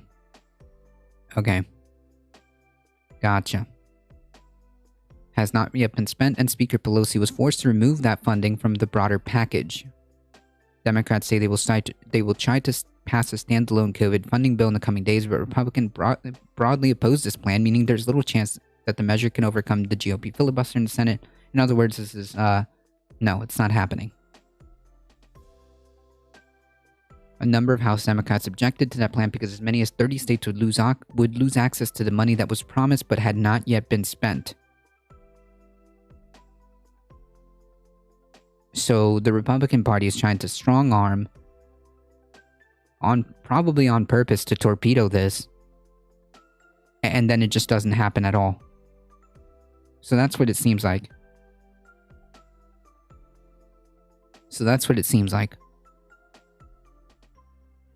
The White House, it said, will have to cut back on shipments of monoclonal antibody treatments to states by 30% next week because of funding snafu, and said the nation's supply of those treatments could run out as soon as May. The Biden administration is canceling plans to buy more treatment because of lack of funding. The government also cannot buy more oral antiviral treatments like Paxlovid beyond the 20 million treatments already secured, and needs to scale back planned purchase of preventative treatments for immunocompromised people. And while the officials say they do have enough vaccine doses available for immunocompromised people to get a fourth dose, if the rest of the population ends up needing an additional dose, they may not have the funds needed to meet the nation's needs. This is a great meme, folks. We're doing great. We're doing all right. The White House also said it would not be able to provide help to domestic manufacturers of at-home coronavirus tests beyond June, which said it will lead to diminishing testing capacity. Research into next-gen COVID vaccines will be curbed, and some surveillance for new variants will also be stopped. So we won't... Okay. The administration will also need to limit its push to help poorer countries to vaccinate people. Republicans want the White House to provide a more detailed accounting of exactly how the government has spent the roughly $6 trillion in COVID funding that Congress had already approved. Lawmakers and staff say they have not given any clear accounting of the funds. Earlier this month, Senator Mitt Romney sent Biden a letter with specific questions including how much money has been spent on each testing and vaccine program. Wait. Hold on, I'm sorry. Is Biden controlling the, Mitt Romney has been in the Senate for years now, right? I mean, he must know that Congress is the one that holds the purse. Why is he asking the Biden administration?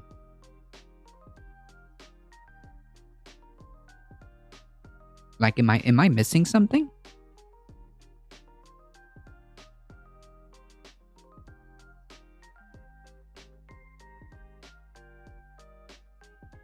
Why would the Biden administration be the one that makes that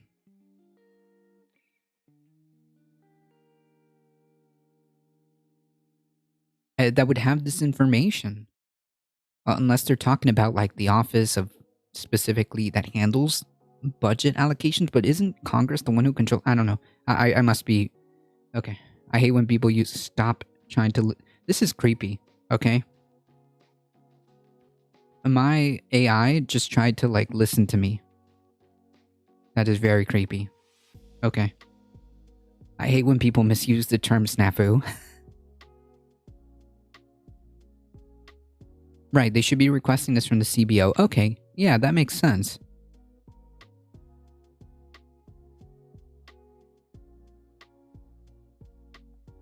And vaccine programs, specific figures on how much previous... Yeah, and then they're gonna, like, twist this around and say, like, see, the Biden administration doesn't want you to know how this money was spent. Okay, but you didn't ask the right... Okay. Unobligated or undispersed, and how much has been obligated but not sent out for more than 6 months. So far, Romney and at least half a dozen of other top Senate Republicans said they have not received full responses to their questions. Okay. I fully agree that we need additional funding for therapeutics and be ready for what's coming down the road regarding with testing and so forth. But the Democrats passed by themselves a $1.9 trillion in March, and not all that money has been spent. Others, like Senator John Thune, said Congress has the responsibility to conduct oversight on the money that has already been spent. Right, Congress. Why are you asking the Biden administration? This isn't a mistake or momentary snag. True. Yeah, the letter is just theater like everything else. True. Tracing back and making sure that COVID dollars are spent in a responsible way, in a way that was truly directed in dealing with the effects of the pandemic, is absolutely something we need to do as part of our oversight responsibility. I love this coming from Republicans, right? All of a sudden, they're very, very concerned about how we're dealing with the pandemic. Romney and several other Republicans said there was an agreement to pass the funds during spending negotiations, and Dems walked away, not Republicans. Well, why? Then that would be the question. Why? Because up here, the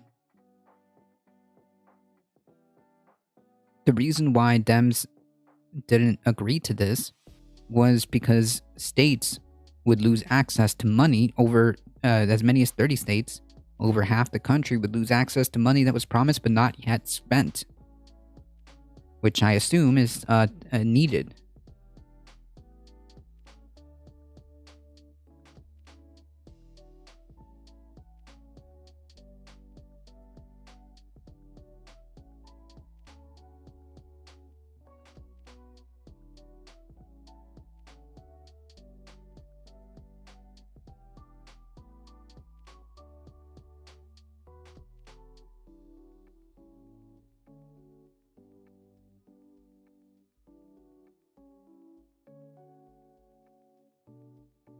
Or Republicans are once again projecting their spending method, massive off-book spending onto the Democrats? Maybe. Maybe.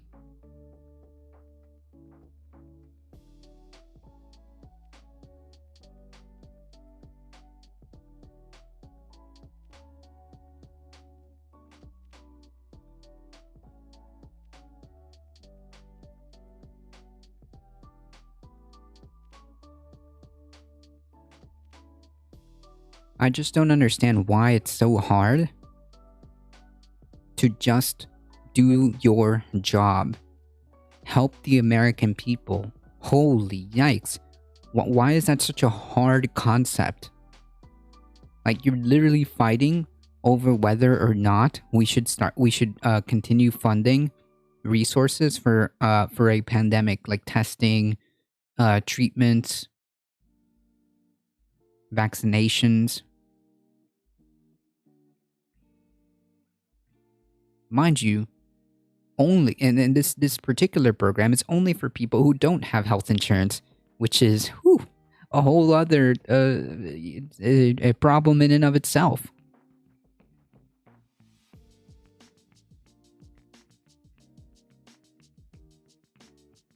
First of all, it is embarrassing that we have people without the ability to have health care.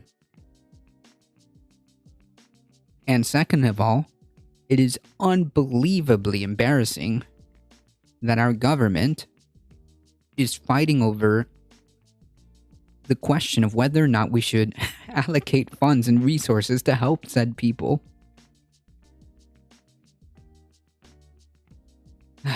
The only we have been able to secure testing is at-home tests we got from school and my kids attended. Yeah, there's like a lot of at-home test shortages. Unfortunately, I was never able to get a hold of one. I'm pretty sure that I've had to. I'm pretty sure that I've had COVID. Like I'm more than 80% sure. But unfortunately, because it happened during the time where there was a lot of shortages and work, you know, I was not able to confirm, but I am convinced, or at least enough, to make an assumption that I already that I went through it. But yeah, nonetheless, here we have no problem, no qualms with funding to the tune of hundreds of billions of dollars that are, and this is true, unnecessary spending for the military budget. Completely unnecessary. Unwarranted. Unnecessary. And we're fighting, or Congress is having a debate, or fighting about $15 billion.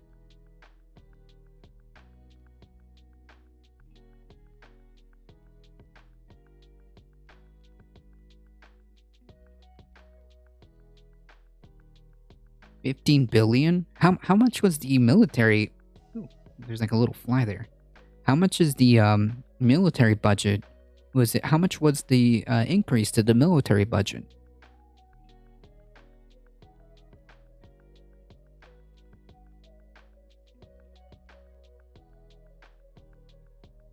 Yeah, ADT does stolen COVID valor. True. That's true.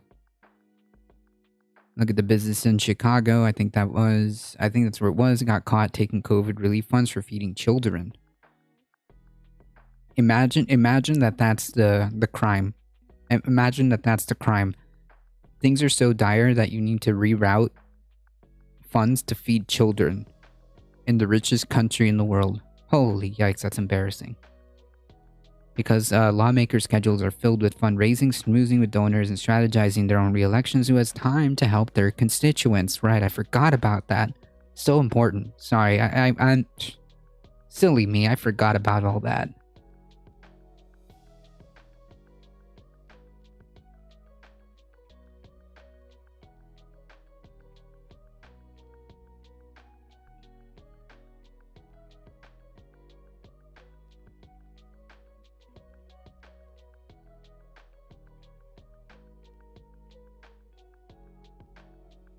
Yeah, feeding children?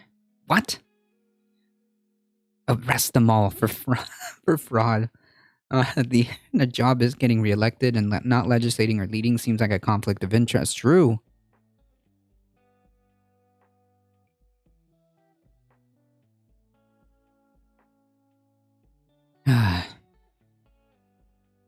Unbelievably frustrating. Well, they just proposed eradicating free school lunches that was set in place during the pandemic, right? I believe that was the Republicans who were very concerned of, children being fed in school. Very, very concerned. It's a big problem, you know? It's a big problem when children, get food. Can't have that. You'll make them dependent on the government.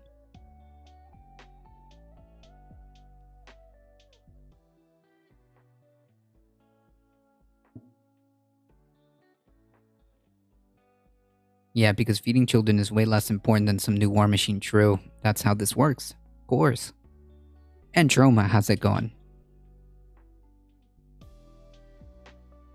Howdy, howdy.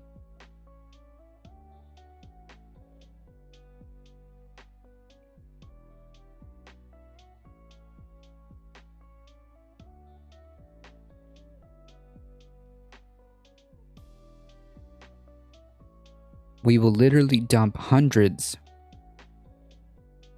of billions of dollars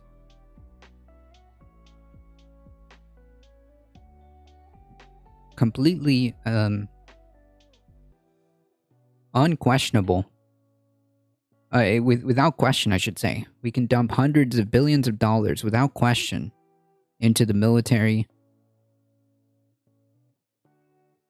But man, if you even suggest the idea that people could maybe, I don't know, get like some type of minimum of like, I don't know, healthcare during a pandemic,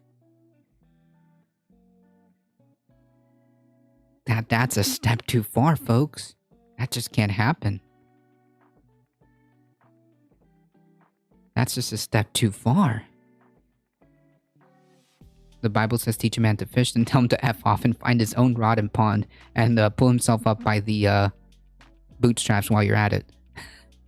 Sorry, parent, this is a bitter subject right now. Our district, among others, is taking directly to Governor Scott and demanding Bernie to pay attention to this. Yep. It should be. You should be involved. Absolutely. 100%. And Choma gets shoutouts around here? Yeah.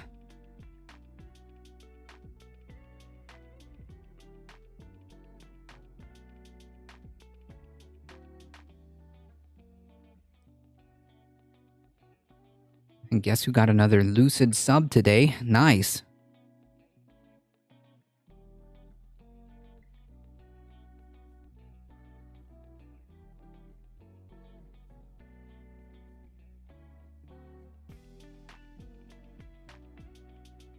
I have my subs maxed out, but I love his emotes.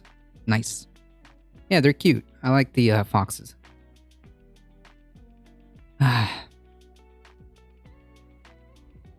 Anyways, TLDR, it's very simple. We have endless amounts of money. Never an argument, never a problem. Good, it just a rubber stamped military budget. But man, do we need to have debates when it comes to giving people basic supplies, resources, food, anything like that. God forbid. God forbid.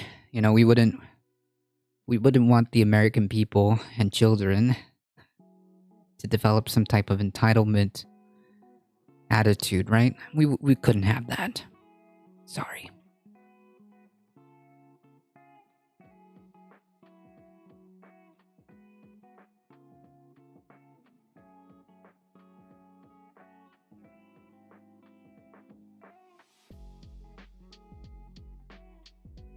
We couldn't possibly have a system where the government actually does something.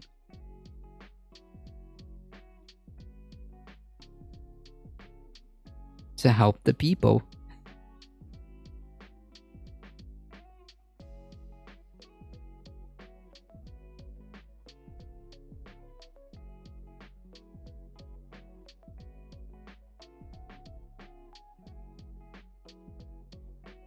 the military budget is definitely, I think, more closer to the 700 billion.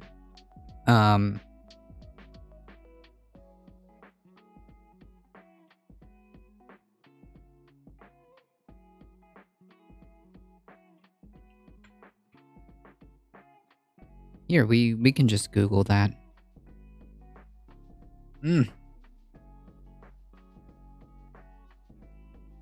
The national defense budget request crafted by Trump's final year was 752.9 billion. Congress then increased that number by 25 billion, ultimately landing at 778 billion for fiscal year 2022. And here we have the same Congress having an argument of 22.5 billion. Folks, you can't make this up.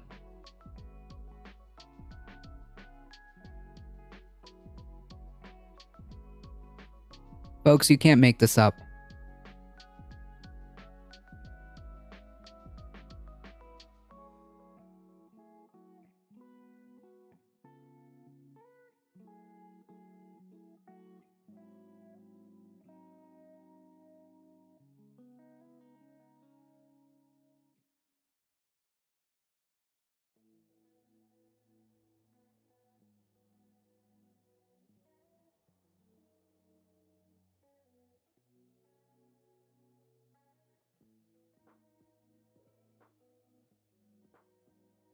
So question, what do we do now as citizens to get these type of issues to change? How do we change the political machine that is very corrupt? Oh man, that is a very good question and a very complicated one as well, because it's not just like a single solution. There has to be a multi-pronged effort to even attempt to have a chance at changing anything.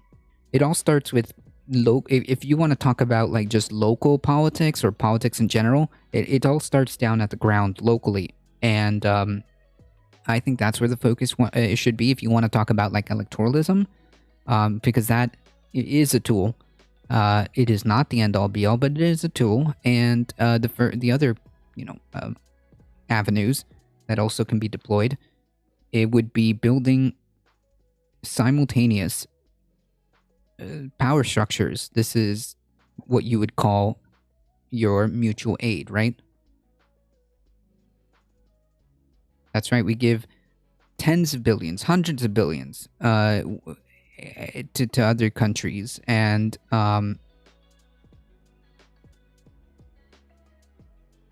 we seem to struggle with passing the bare minimum.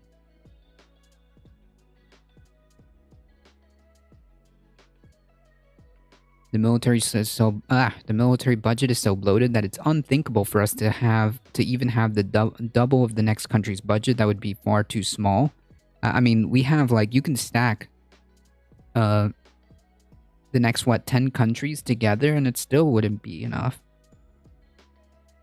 I just think it's very telling when like even regardless, like, no, I don't even know. Like, does China even invest like that heavily into the military? I mean, I know they've been ramping up, their investments in the military, but I don't think it even comes close. I don't think it even comes close.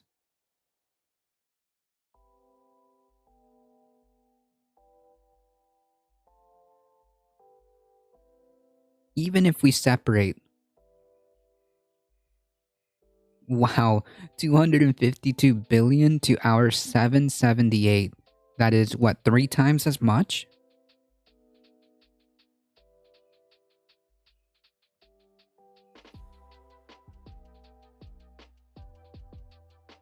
I just think like, even if we separate foreign aid, right? Even if we separate those hundreds of billions that go to, foreign aid, whatever. Let's just separate that for a split second. Isn't it very telling that the military budget increased that number by 25 billion, right? Okay. But then we're having a fight over 22.5 billion. Like, the numbers are just too convenient. The numbers are just too convenient. Even just taking that aside, even just taking the foreign aid aside, it's just unbelievable to me.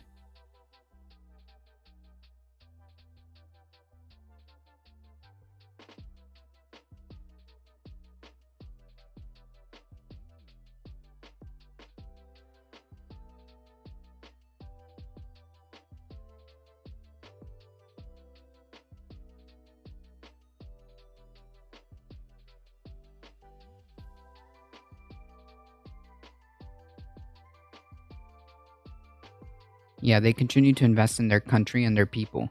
Yeah, like infrastructure and building all this other stuff.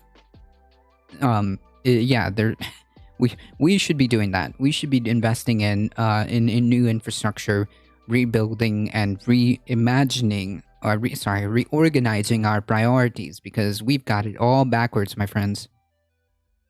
We've got it all backwards.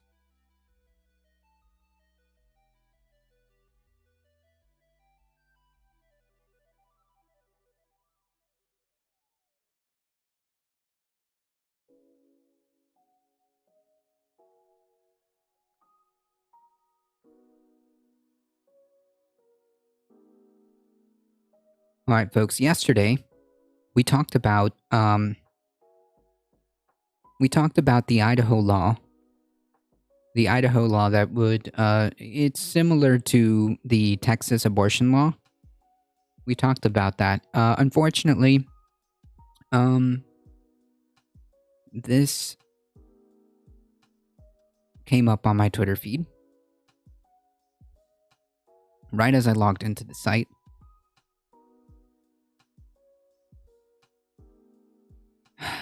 It's yeah. You want to know what the end game of Republican laws are? How about we just hear it from them? The Tennessee language proposes to prohibit all abortion.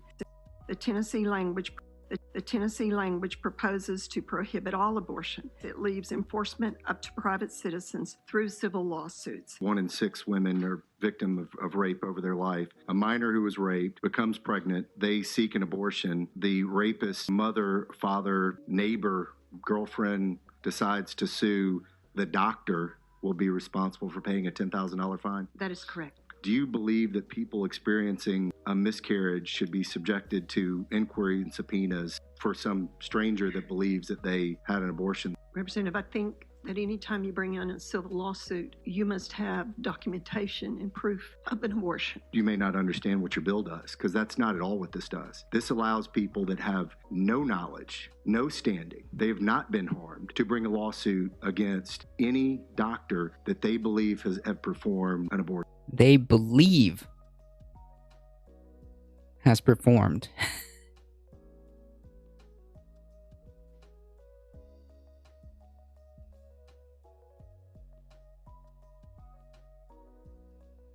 Will not be able to keep calm about this topic. You shouldn't, actually.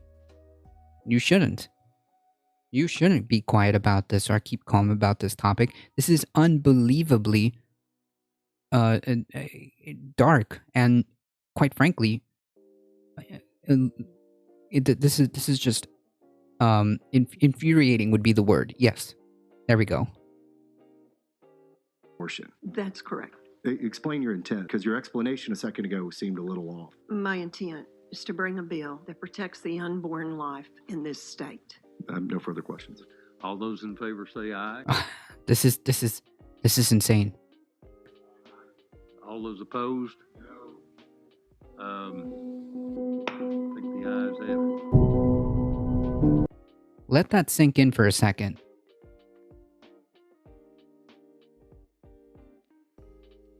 Let that sink in for a second. Did you all understand the ramifications?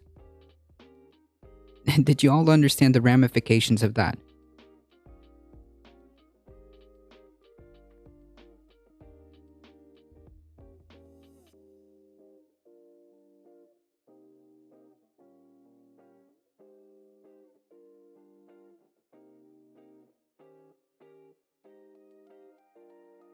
So if you're a victim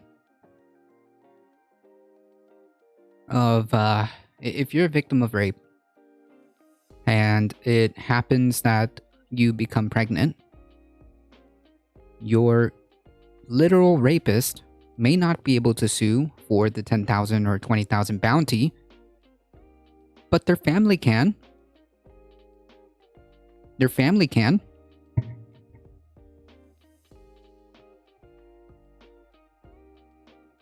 Now let that sink in. Their family can sue the doctor's office or whatever, or the medical establishment, for the 10K.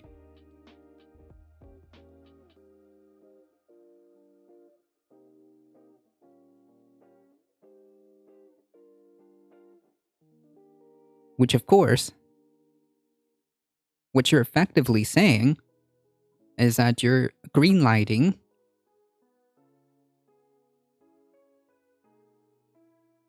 the defense of rape.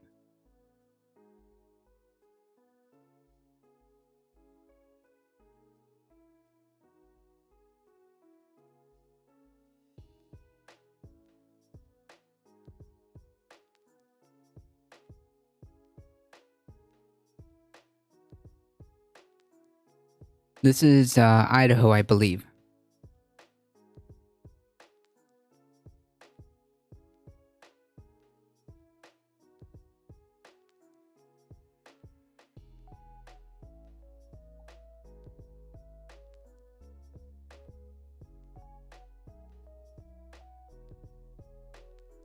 Wait, actually, I might be wrong. I think this is Tennessee.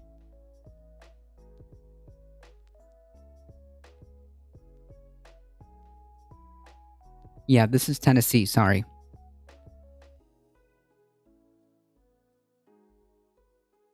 A victim whose life will never be the same, and then to slap some salt in this horrendous wound, you're allowing the families... Yeah. Yeah. Yep.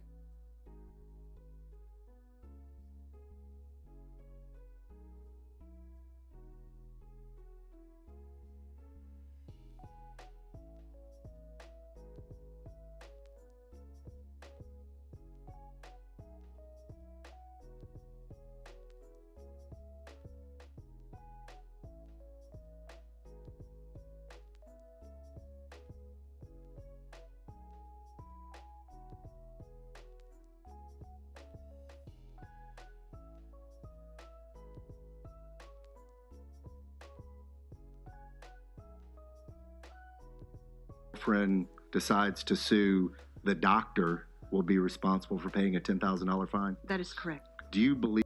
Yeah, that's it.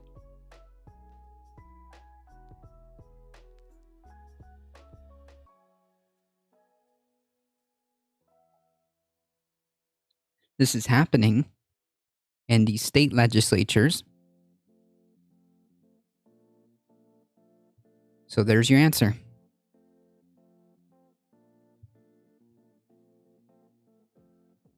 To a degree, as far as it can be used as a tool. Electoralism, especially. Oh, sorry. Here we go. Especially at the local level.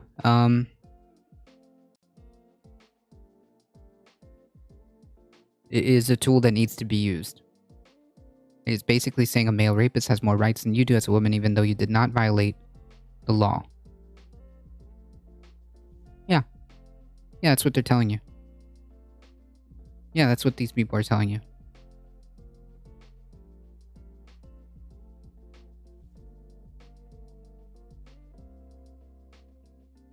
That's because the Republican Party, the conservatives, do not see women as people.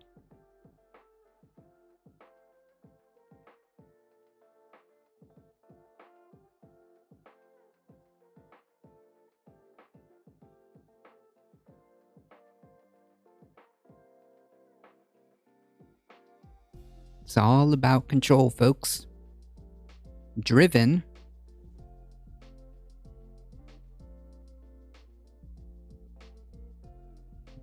by radical evangelicalism. It's the radical religious types who are all pushing for this.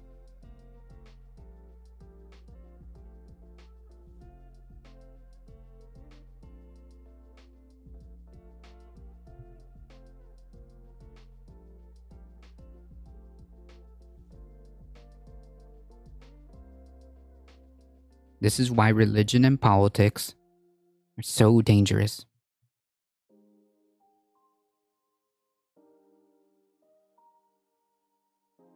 Oh, they don't believe that. They don't see women as people. They see them as birthing pods who are to be subjugated and controlled. That's it.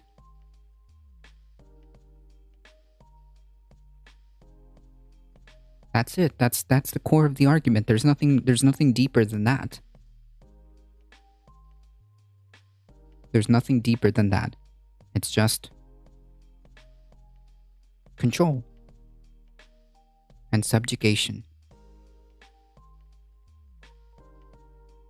That's it.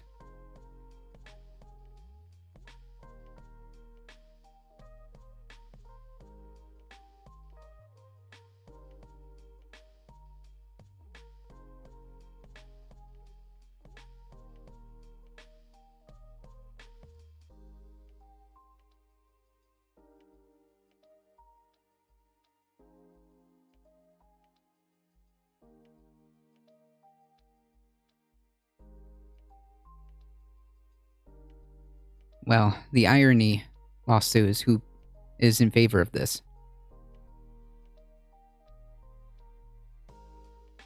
When I had my second kid, I could not get... What? You needed to have your husband sign off on that?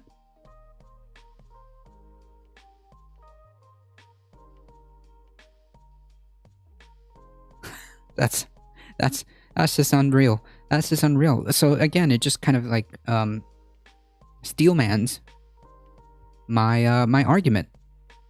It just steelmans my position that the reality of it is just pure control, and that they don't see you as people.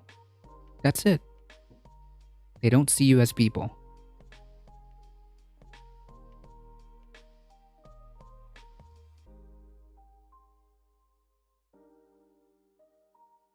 Plain and simple.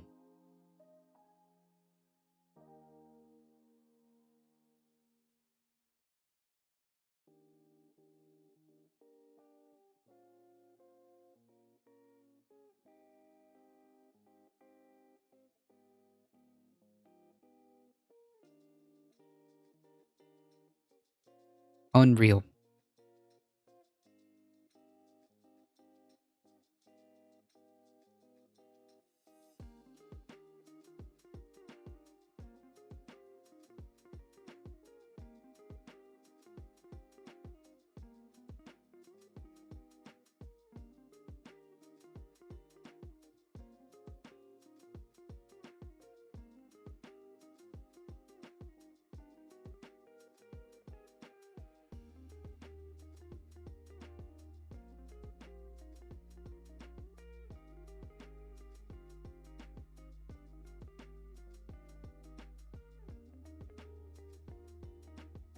The way these laws are getting traction, I'm scared that as an unmarried woman, I will have no rights one day. Yeah, that's the in their eyes, you don't.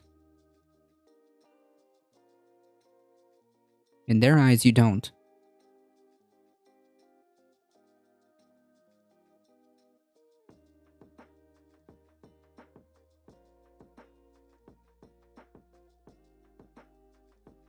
And it should be worrying. It should be scary. The fact that any of these laws are even being entertained at all is just beyond unreal to me.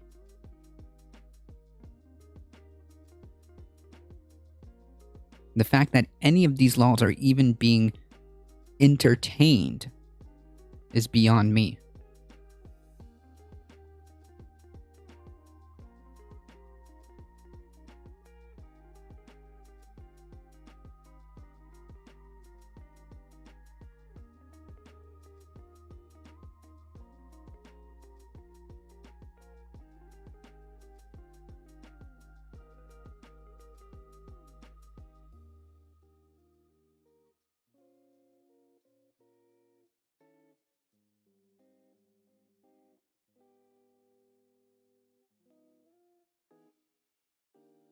as bad as it sounds, I'm glad I had 2 boys. All I can do is teach them to be the voice of so many fighting for the rights they are born into. Yeah. This is why it is so important, despite how horrible this situation may seem, is to never become apathetic, right?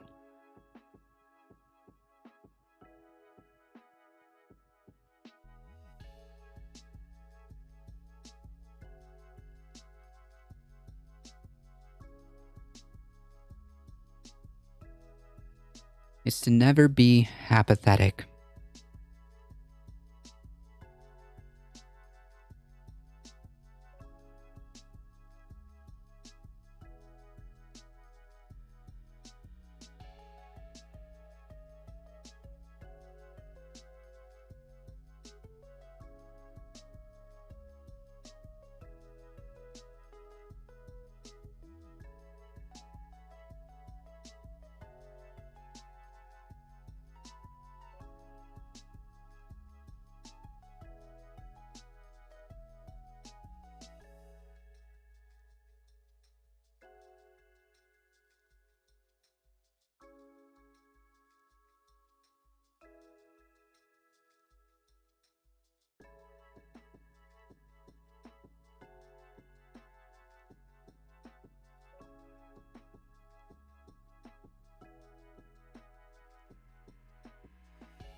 This is sanctioned religious vigilantism. These 7 Mountain Christians are going to continue to wreak havoc until they're seen for what they are.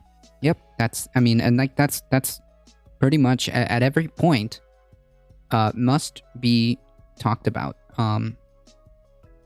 Because these people are just going to continue to strip rights away from folks and attempt to bend people to their, quite frankly, disturbing worldview. They want to make this a theocratic state. They want to will that into existence, and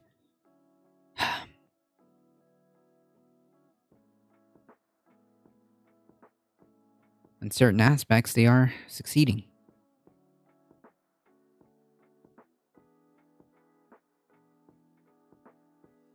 In some aspects, they're succeeding.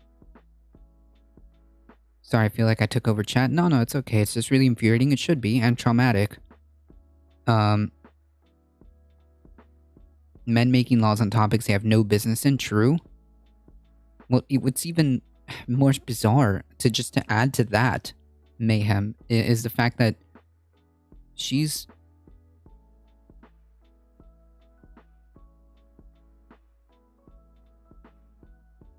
the one who's supporting this.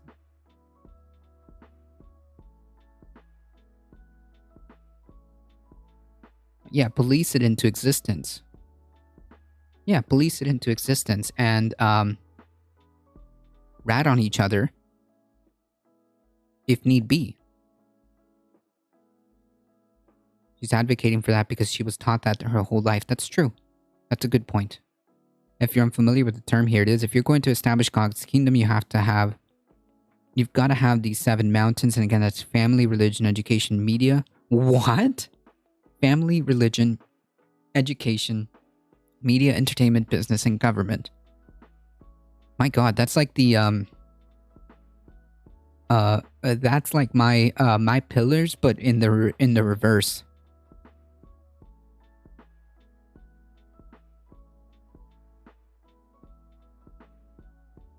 That's like my pillars, but like in the reverse. If you wanted to like implement a authoritarian theocratic state, Jesus Christ. Thank you for your input. See you in Catterday. I'm gonna be here for a bit. I've got to finish. Well, okay, so today's my day off, and I'm gonna finish some more of this IPCC report, and then we're good. But I appreciate you hanging out. Yeah, I think it's from Seven Mountain Dominionism. Jesus, it's kind of similar to Jehovah's Witness and other Christian groups that try to be self-contained. Gotcha. Yeah, I mean, like this is exactly my pillars, but in the reverse. So for me, what I think would elevate society and elevate and do the most amount of good for the most amount of people is food, housing, education, and healthcare. Without these things, without these baselines, I don't think we can move forward.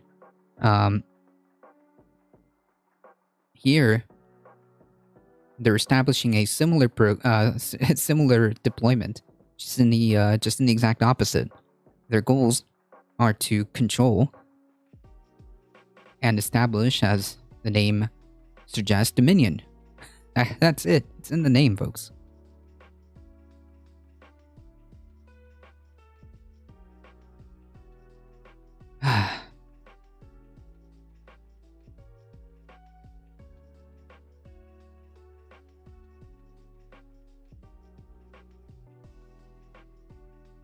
Radical evangelicalism, radical Christian nationalism, Christian dominionism, all of these like variants, which are basically all fundamentally, I think they're the same thing. Christian fundamentalism, I guess they're just different words for similar ideology. All of this is so pernicious. It just needs to go. It just needs to go.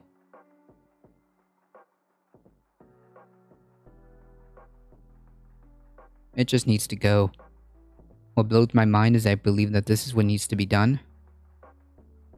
Yeah, for freedom. That's the biggest meme of it all, right? It's all in the name of freedom. And that's why I'm like always, when these people talk about freedom, I think they mean the other thing. I just think y'all vote these people in government. True. That's what I'm saying. I understand that electoralism isn't all the end all be all, but man, is it a tool. And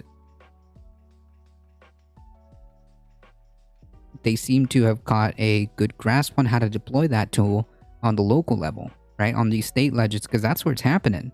That's where this is happening. This is in state by state. As soon as Texas was given the green light after that disastrous Texas Supreme Court case, after that happened, well, it's off to the races, folks. This path right here is the viable path for them. They figured it out.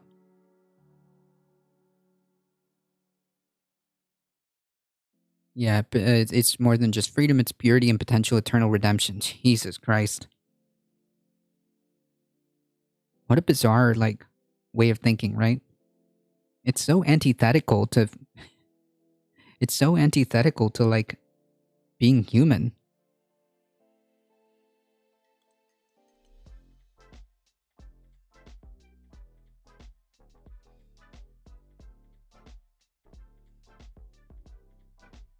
It's so antithetical. I don't know how you fight that kind of dogmatism. I don't think you do. I mean, like, people who are so entrenched in this manner, you don't fight them. You have to just show up and not be apathetic, not let these people win.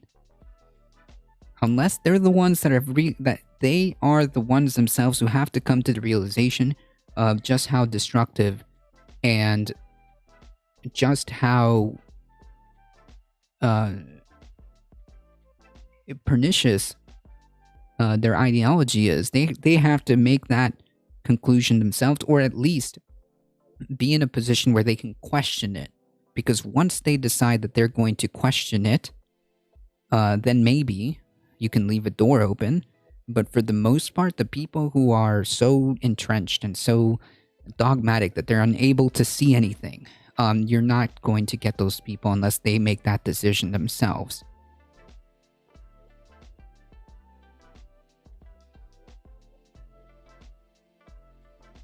I guess people like you and me don't have much of a life in these people's minds. Yeah, we don't. We don't. That's right.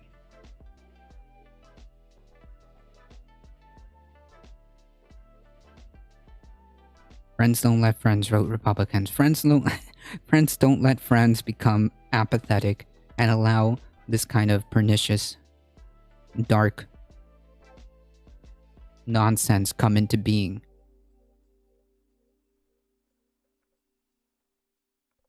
And I bet we will see this more across the board, across all those red states who have successfully captured the state legislature. Expect more of that. Expect more of that. There's also, for example, where I am in Florida. I believe there's already a similar law in the books, coming down the pipeline. In fact, that probably won't take me that long to figure out here. Florida Abortion Bill 2022.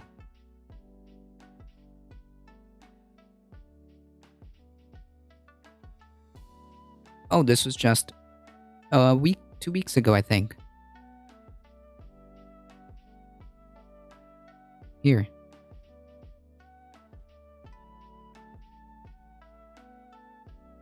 This is again the Republican Party.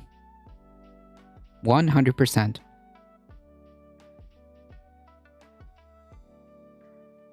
Governor DeSantis is poised to sign a law into bill that would ban most abortions after 15 weeks of pregnancy, only allowing exceptions involving serious risk to the pregnant person and fatal fetal abnormalities, but no exception, of course, for rape and incest. Of course.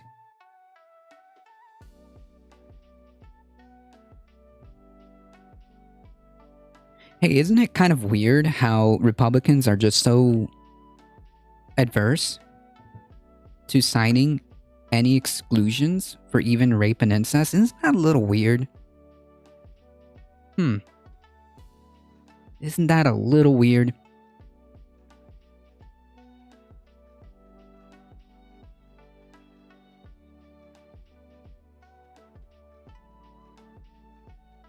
The Republican-sponsored bill was quickly passed by the Senate on Thursday night, which again, that's kind of...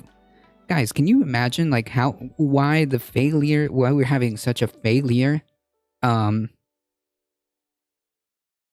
in our democratic systems? Imagine bills that are being signed at night. So you wake up on Friday and like, wow, damn. I guess, you know, if I'm a woman, damn, I guess like my rights are just disappeared. Poof. Overnight. Look at that. And of course, the usual garbage explanation for this. These are, quote, protection for babies that have heartbeats. What? This is antithetical to basic biology. I mean, of course, you can't expect anything from DeSantis, but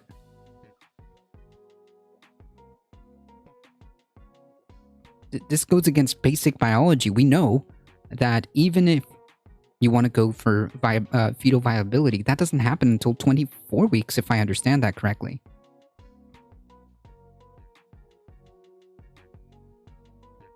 And I think when you're talking late term, you know, that's one thing. And, you know, I think that's what is this word salad? Again, the projection of this like image of these like completely formed babies just being ripped out of women. Like, what?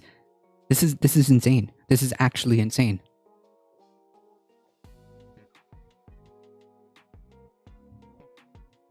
This is gross. This is gross and very telling. This is very telling. This is massive self-report. It's almost like they, in parallel, support a culture of sexual domination of women. Yeah, of course. It's in the Bible. It's almost some sick perverted fetish. Yeah. I mean, it's a big self-report when you can't even manage to make exceptions for this.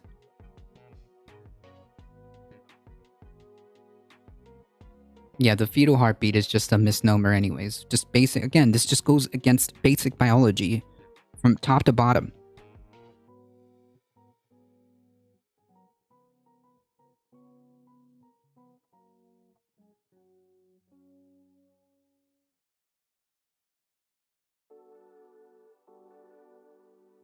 The bill makes Florida the latest Republican-led state along with West Virginia and Arizona to advance a 15-week abortion ban this session.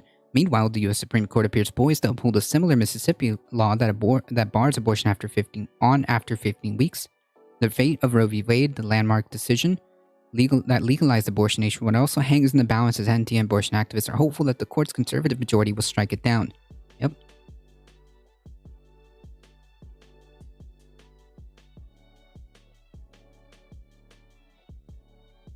DeSantis said on Friday that he will sign the ban in short order.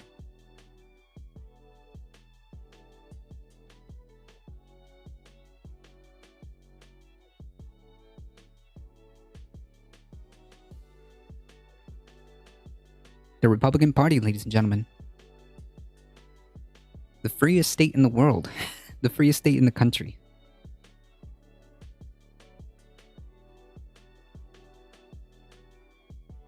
How long until it extends into business ownership, voting, property ownership? Oh, yeah. In Florida, DeSantis said that private businesses actually can't choose what they do in their establishments. If you try to enforce a mask policy, he took that away from the private businesses who should be allowed technically to do whatever you want in your establishment. That's the whole point. Remember, these people also believe in the freedom that capitalism brings, because it's your business. You should be able to do and serve whoever you want, right? The freest state in the country. True.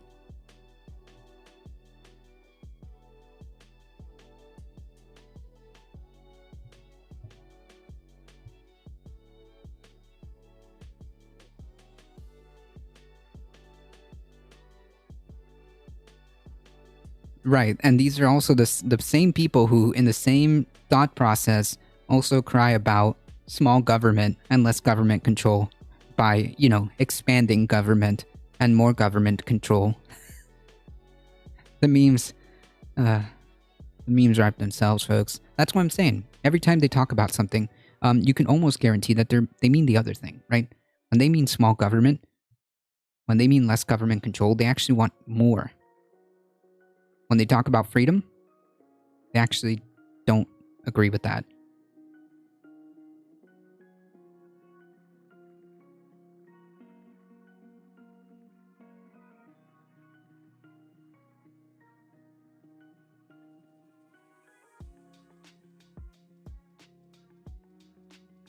When they talk about respecting the rule of law, they actually mean the opposite.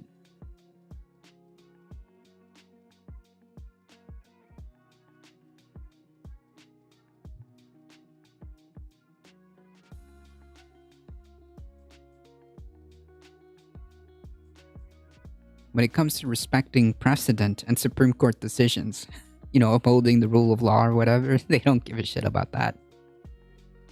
They mean the opposite, of course.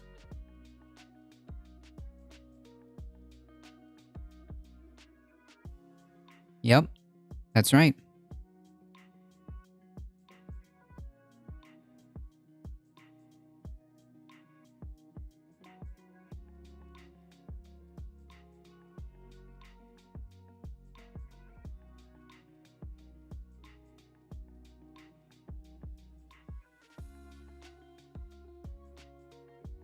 When they say freedom, what they really mean is freedom to do what I tell you to do.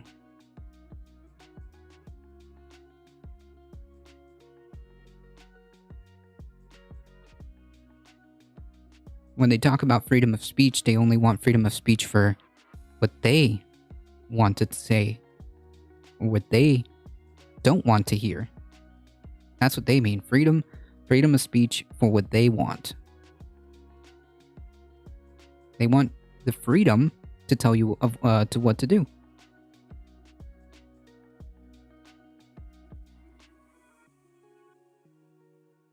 They want the pesky government to get out of their way, because they're the ones that want to be in control. That's what they mean.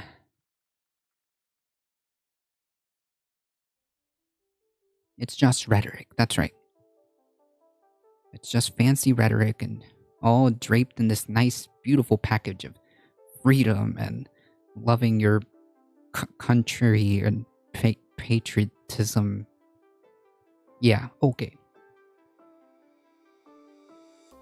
I'm gonna lurk while I make breakfast. No problem. I appreciate that, Anchoma. Faux patriotism, yeah. Freedom to not be oppressed or oppressed to being made uncomfortable, yeah. Yeah, that's right. Maybe that's a better phrasing of it. They don't want the government out of the way. They just want it to do what they want. Exactly, yeah. Correct.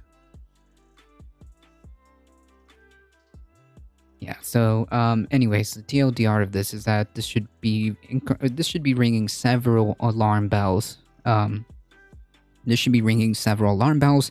This should be infuriating to folks. This should be motivating folks and kind of bring back the realization that, like, apathy is just not acceptable.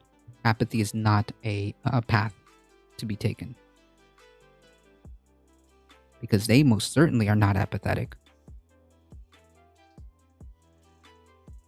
Yeah, it's like jingoism. That's the whole point. Because, you know, it's all about feelings. It's all about how my feelings matter when it comes to, like, the conservative mindset. It's a lot about that.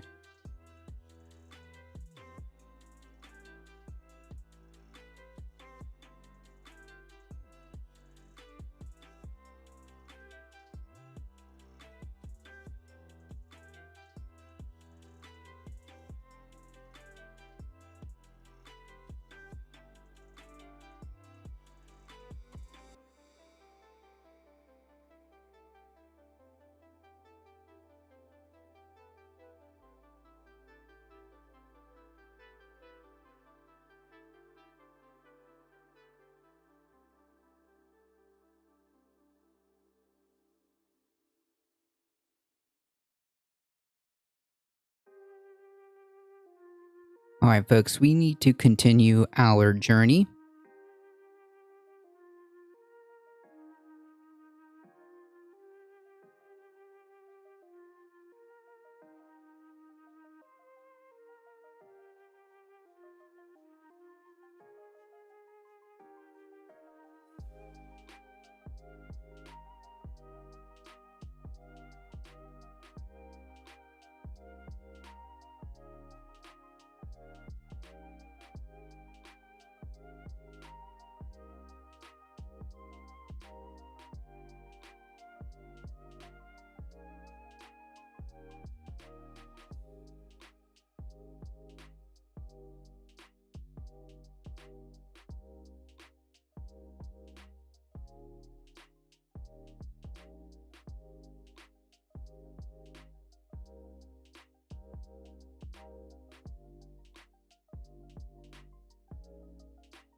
I think as a liberal, I really despise that term. I find it frustrating that I'm accused of being not a patriot. I love my country, and I think the clip from beginning to end of the newsroom is the best way I could describe it. Yeah, I remember that clip. We can do better, and it hurts to see my country failing. It's a mass majority of people. It is too many people. That's for sure.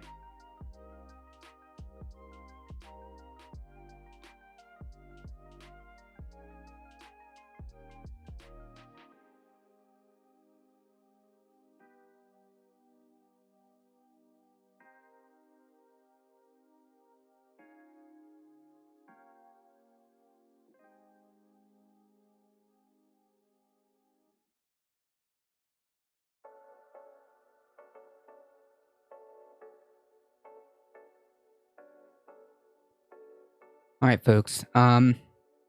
We got to take a quick second before we head into this, we got to take a quick second to talk about our sponsor today, HelloFresh, brought to us, thankfully. I appreciate the Stream Elements for doing the hookup. HelloFresh is a food delivery service that I've used myself, which is the only reason I took it on as a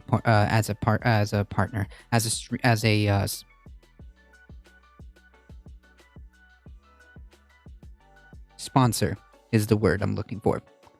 Yeah. So the reason why I took on HelloFresh as a sponsor is because I've used the service myself, especially during the pandemic. It is very convenient. HelloFresh offers a variety of quick and easy recipes, and there are pescatarian and veggie options as well. If you guys check out the chat, there is a code. Please use code POG ST2534 to get up to 16 free meals and 3 surprise gifts across 6 HelloFresh boxes. And not only that, afterwards, even if you don't continue the service because it is not under contract, you get to keep the recipes. You get to keep the recipes.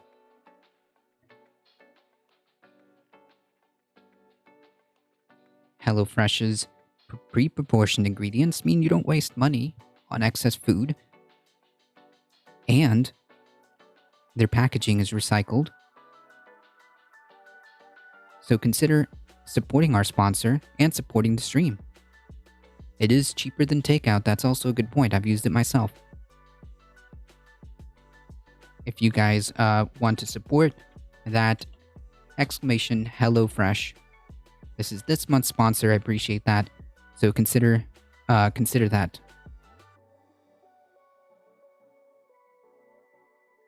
All right. We did the obligatory show. We continue our journey in the IPCC report. We are currently on page 23, I want to say.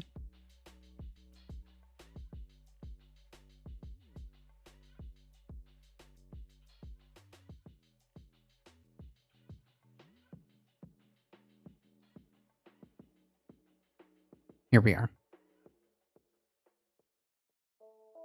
This section, introduction to projected impacts and risk. I think this is important at this point. This section identifies future impacts and risks under different degrees of climate change. As a result, over 130 key risks have been found across regions and sectors. These are integrated as 8 overarching risks called Representative Key Risk, RKR, which relate to low-lying coastal systems, terrestrial and ocean ecosystems, critical physical infrastructure networks and services, living standards and equity, human health, food security, water security, peace and migration. Risks are projected to become severe with increased warming and under ecological and societal conditions of high exposure and vulnerability. The intertwined issue of biodiversity loss and climate change, together with human demographic changes, particularly rapid growth in low-income countries, in aging populations in high-income countries, and rapid urbanization, are seen as the core of understanding the risk distribution in all scales.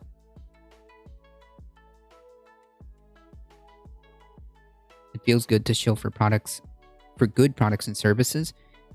Yeah, at least I'm a little bit more comfortable because I've actually used HelloFresh. So yeah. Without urgent, and it does always kind of feel weird and bizarre, like just underneath, but at least it's a product and service that I actually like have experience with.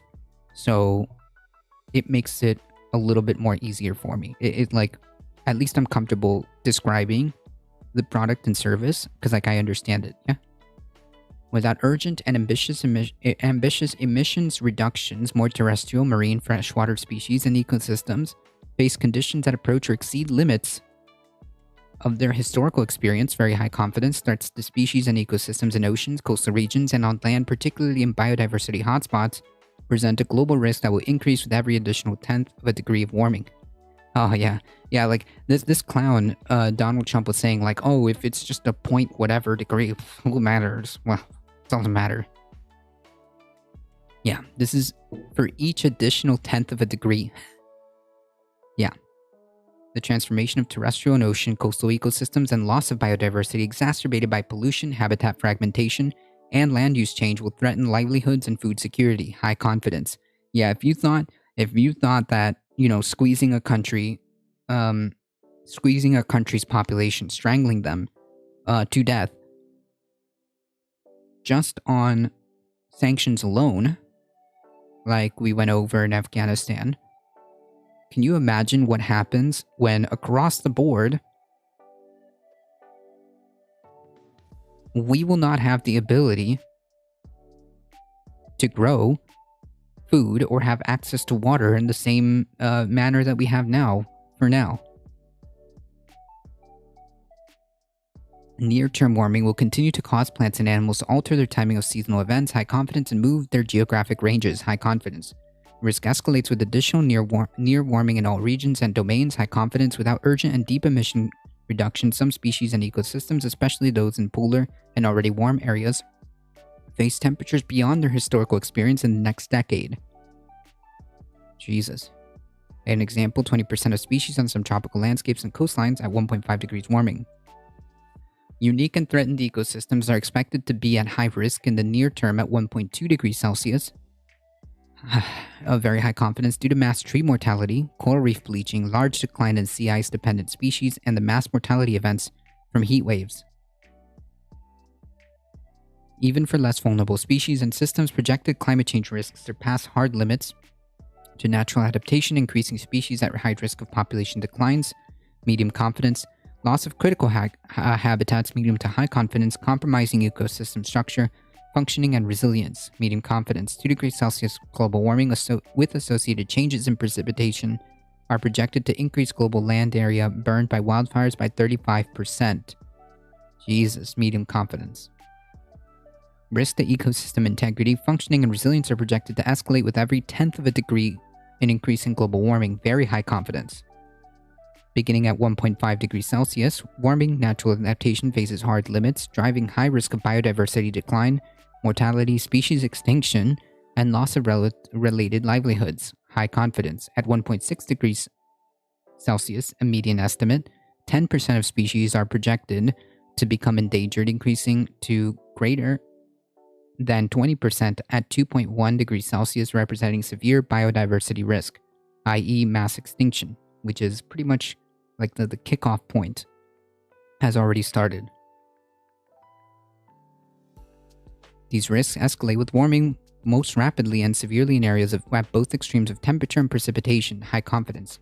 At 3 degrees of warming, greater than 80% of marine species across the large parts of tropical Indian and Pacific Ocean will experience potentially dangerous climate conditions, medium confidence.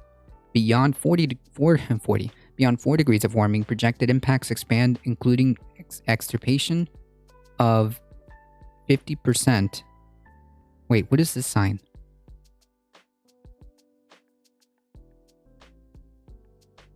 I need to know.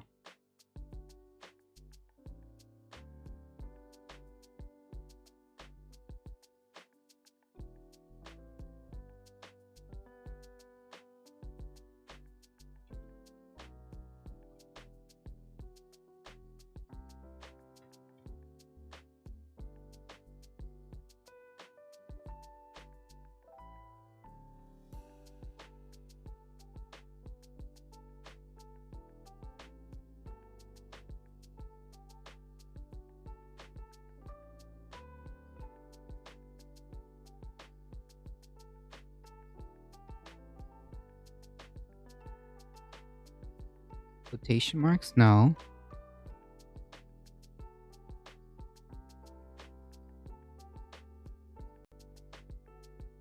What does that would mean?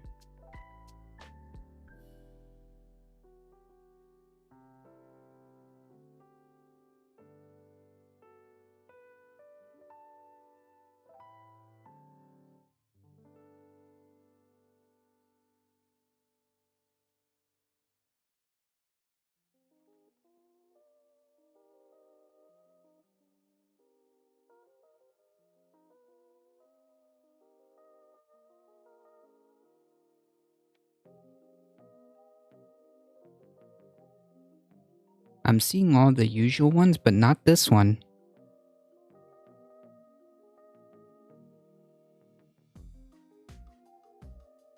Oh, means roundabout. Okay. Okay. Gotcha.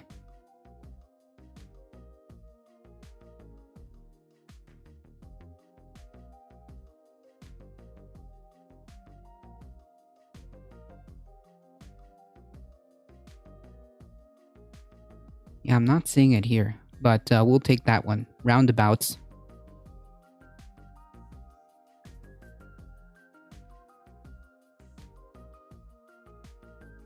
Extirpation of about or roundabouts of 50% of tropical marine species, medium confidence, and biome shifts of changes in major vegetation form of an ecosystem across 35% of global land area, medium confidence.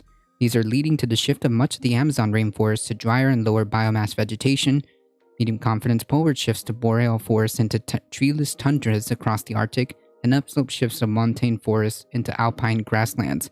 Yeah, this is what we were talking about, the Amazon turning into a savanna. High confidence. Damage and degradation of ecosystems exacerbate the projected impacts of climate change on biodiversity. High confidence. Space for nature is shrinking at large areas of forest are lost to deforestation. High confidence. Peat draining and agriculture expansion. Land reclamation and protection structures in urban and coastal settlements. High confidence. Currently less than 15% of land and 8% of the ocean are under some form of protection. What? That's it? And enforcement of protection is often weak, very high confidence. True. Very true. We saw like multiple, ways that logging companies get away with destroying parts of Australia, as well as I'm sure here. We see the massive pollution that's happening in our oceans. I mean, they're literal plastic islands. No, nobody's regulating any of that. Nobody's, I should say, enforcing what little regulations there are.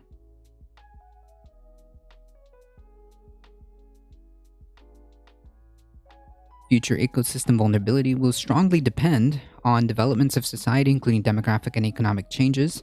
High confidence. Deforestation is projected to increase the threat to terrestrial ecosystems, as is increase in the use of hard coastal protection of cities and settlements by the sea for coastal ecosystems. Coordinated and well-monitored habitat restoration, true, protection, and management combined with consumer pressure and incentives can reduce non-climatic impacts and increase resilience.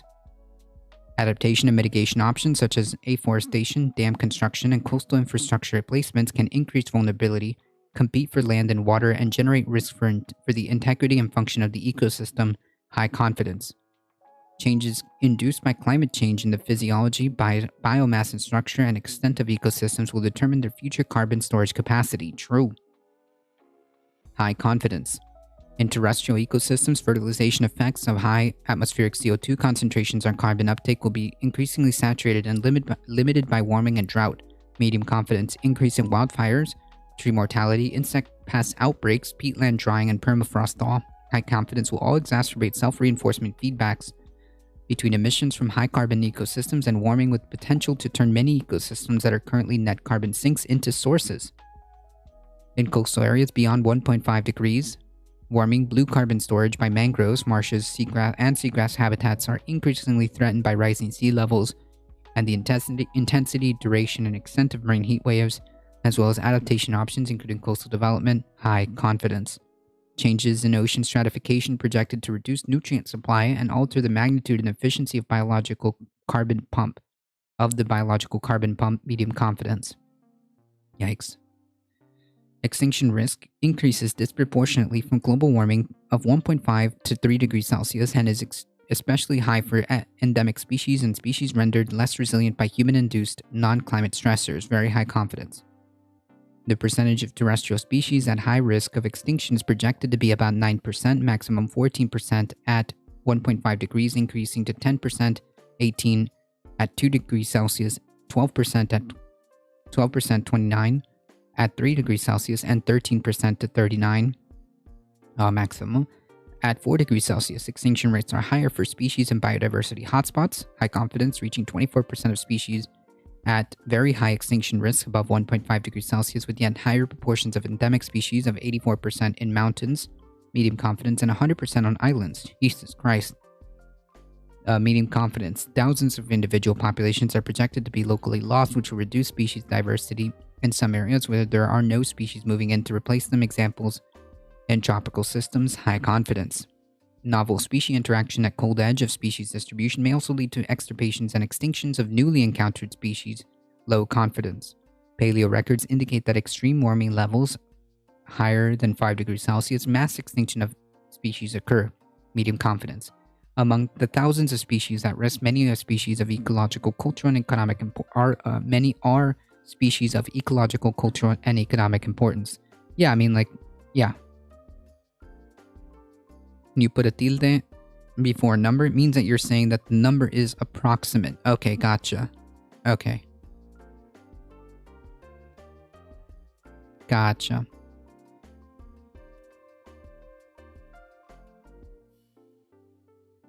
Gotcha, makes sense.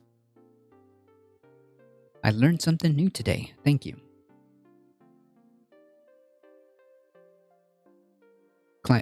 Cumulative stressors and extreme events are projected to increase in magnitude and frequency, very high confidence, and will accelerate projected climate-driven shifts in ecosystems and loss of service they provide to people.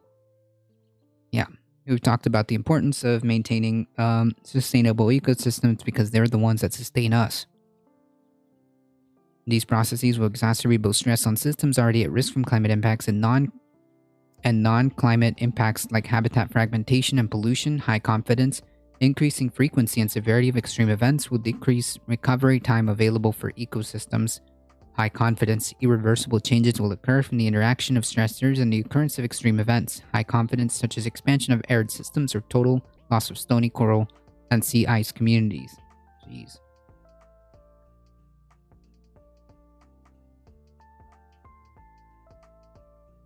Ecosystem integrity is threatened by positive feedback between direct human impacts, land use, change, pollution and overexploitation, fragmentation and destruction, and climate change. High confidence. In the case of the Amazon forest, this could lead to large-scale ecological transformations and shifts from a closed, wet forest into a drier, lower biomass vegetation. Medium confidence. If these pressures are not successfully addressed, the combined and interactive effects between climate change, deforestation, and degradation, the forest fires are projected to lead over 60% reduction of area covered by forest in response to 2.5 degrees Celsius warming levels. Medium confidence. Some habitat-forming coastal ecosystems, including many coral reefs, kelp forests, and seagrass meadows, will undergo irreversible phase shifts due to marine heat waves with global warming levels greater than 1.5 and are at risk this century even in less than 1.5 degree scenarios that include periods of temperature overshoot beyond 1.5 degrees. High confidence. Under SSP 1-2.6, coral reefs are at risk of widespread decline, loss of structural integrity, and transitioning into net erosion by mid-century due to increasing intensity and frequency of marine heat waves. Very high confidence. We're seeing some of that, I think. Due to these impacts, the rate of sea level rise is very likely to exceed that of reef growth by 2050, absent adaptation. In response to heat waves, bleaching of the Great Barrier Reef is projected to occur annually if the warming increases above 2 degrees Celsius, resulting in widespread decline and loss of structural integrity. Very high confidence. Global warming of 3 to 3.5 degrees increases likelihood of extreme and lethal heat waves in West and North Africa. Medium confidence. And across Asia. Drought risks are projected to increase in many regions over the 21st century.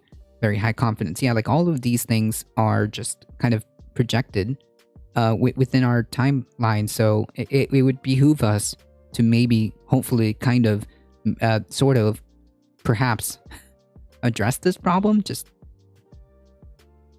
saying.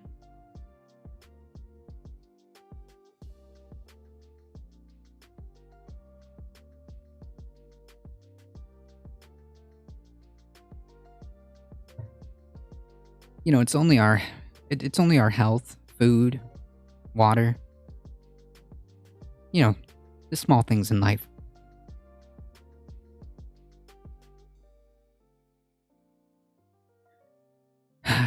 Alright, folks. Page 25.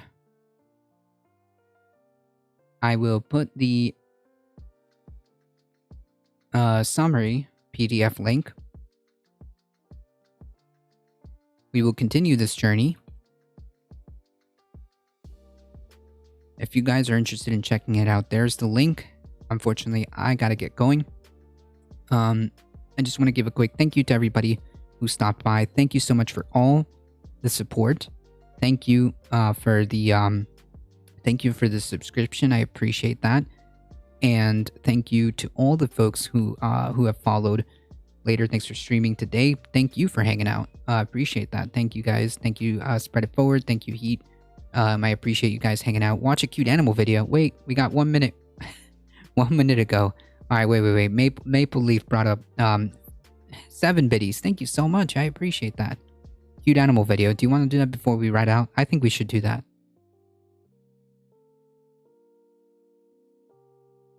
You know what? Let's do that before we leave.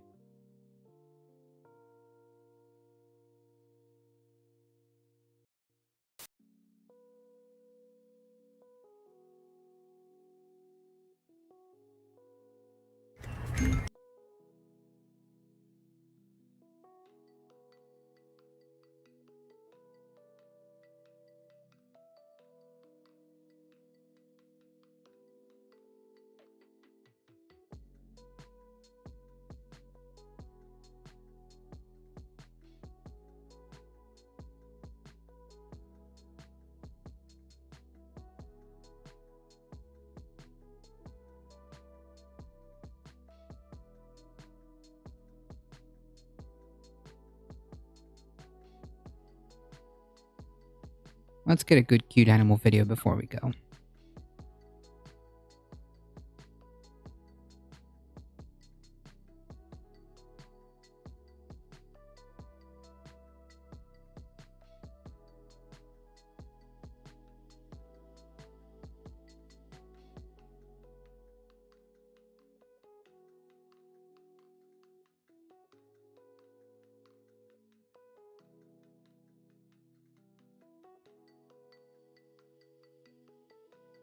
How do you choose?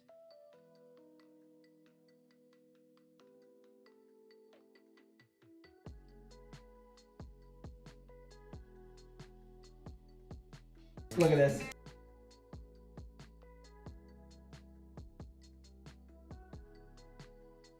Hot mess, just separation anxiety.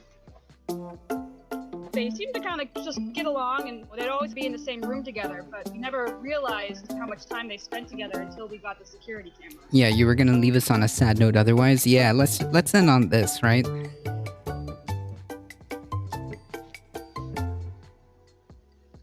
We saw that Kelvin jumped up and started just rubbing up on Jewel and mushing his face into her face. It just blew our minds.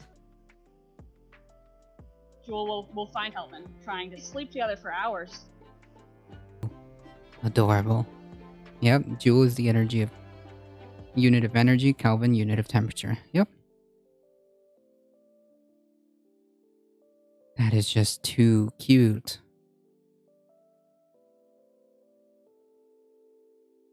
That is just too cute. That was alright, that's a good way to...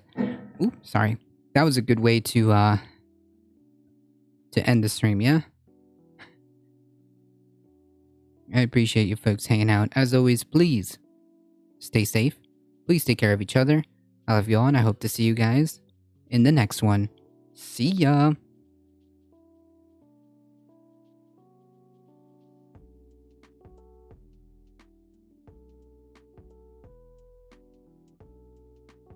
Hang tight, folks. We are heading out in 5, 4, 3, 2, 1. See ya.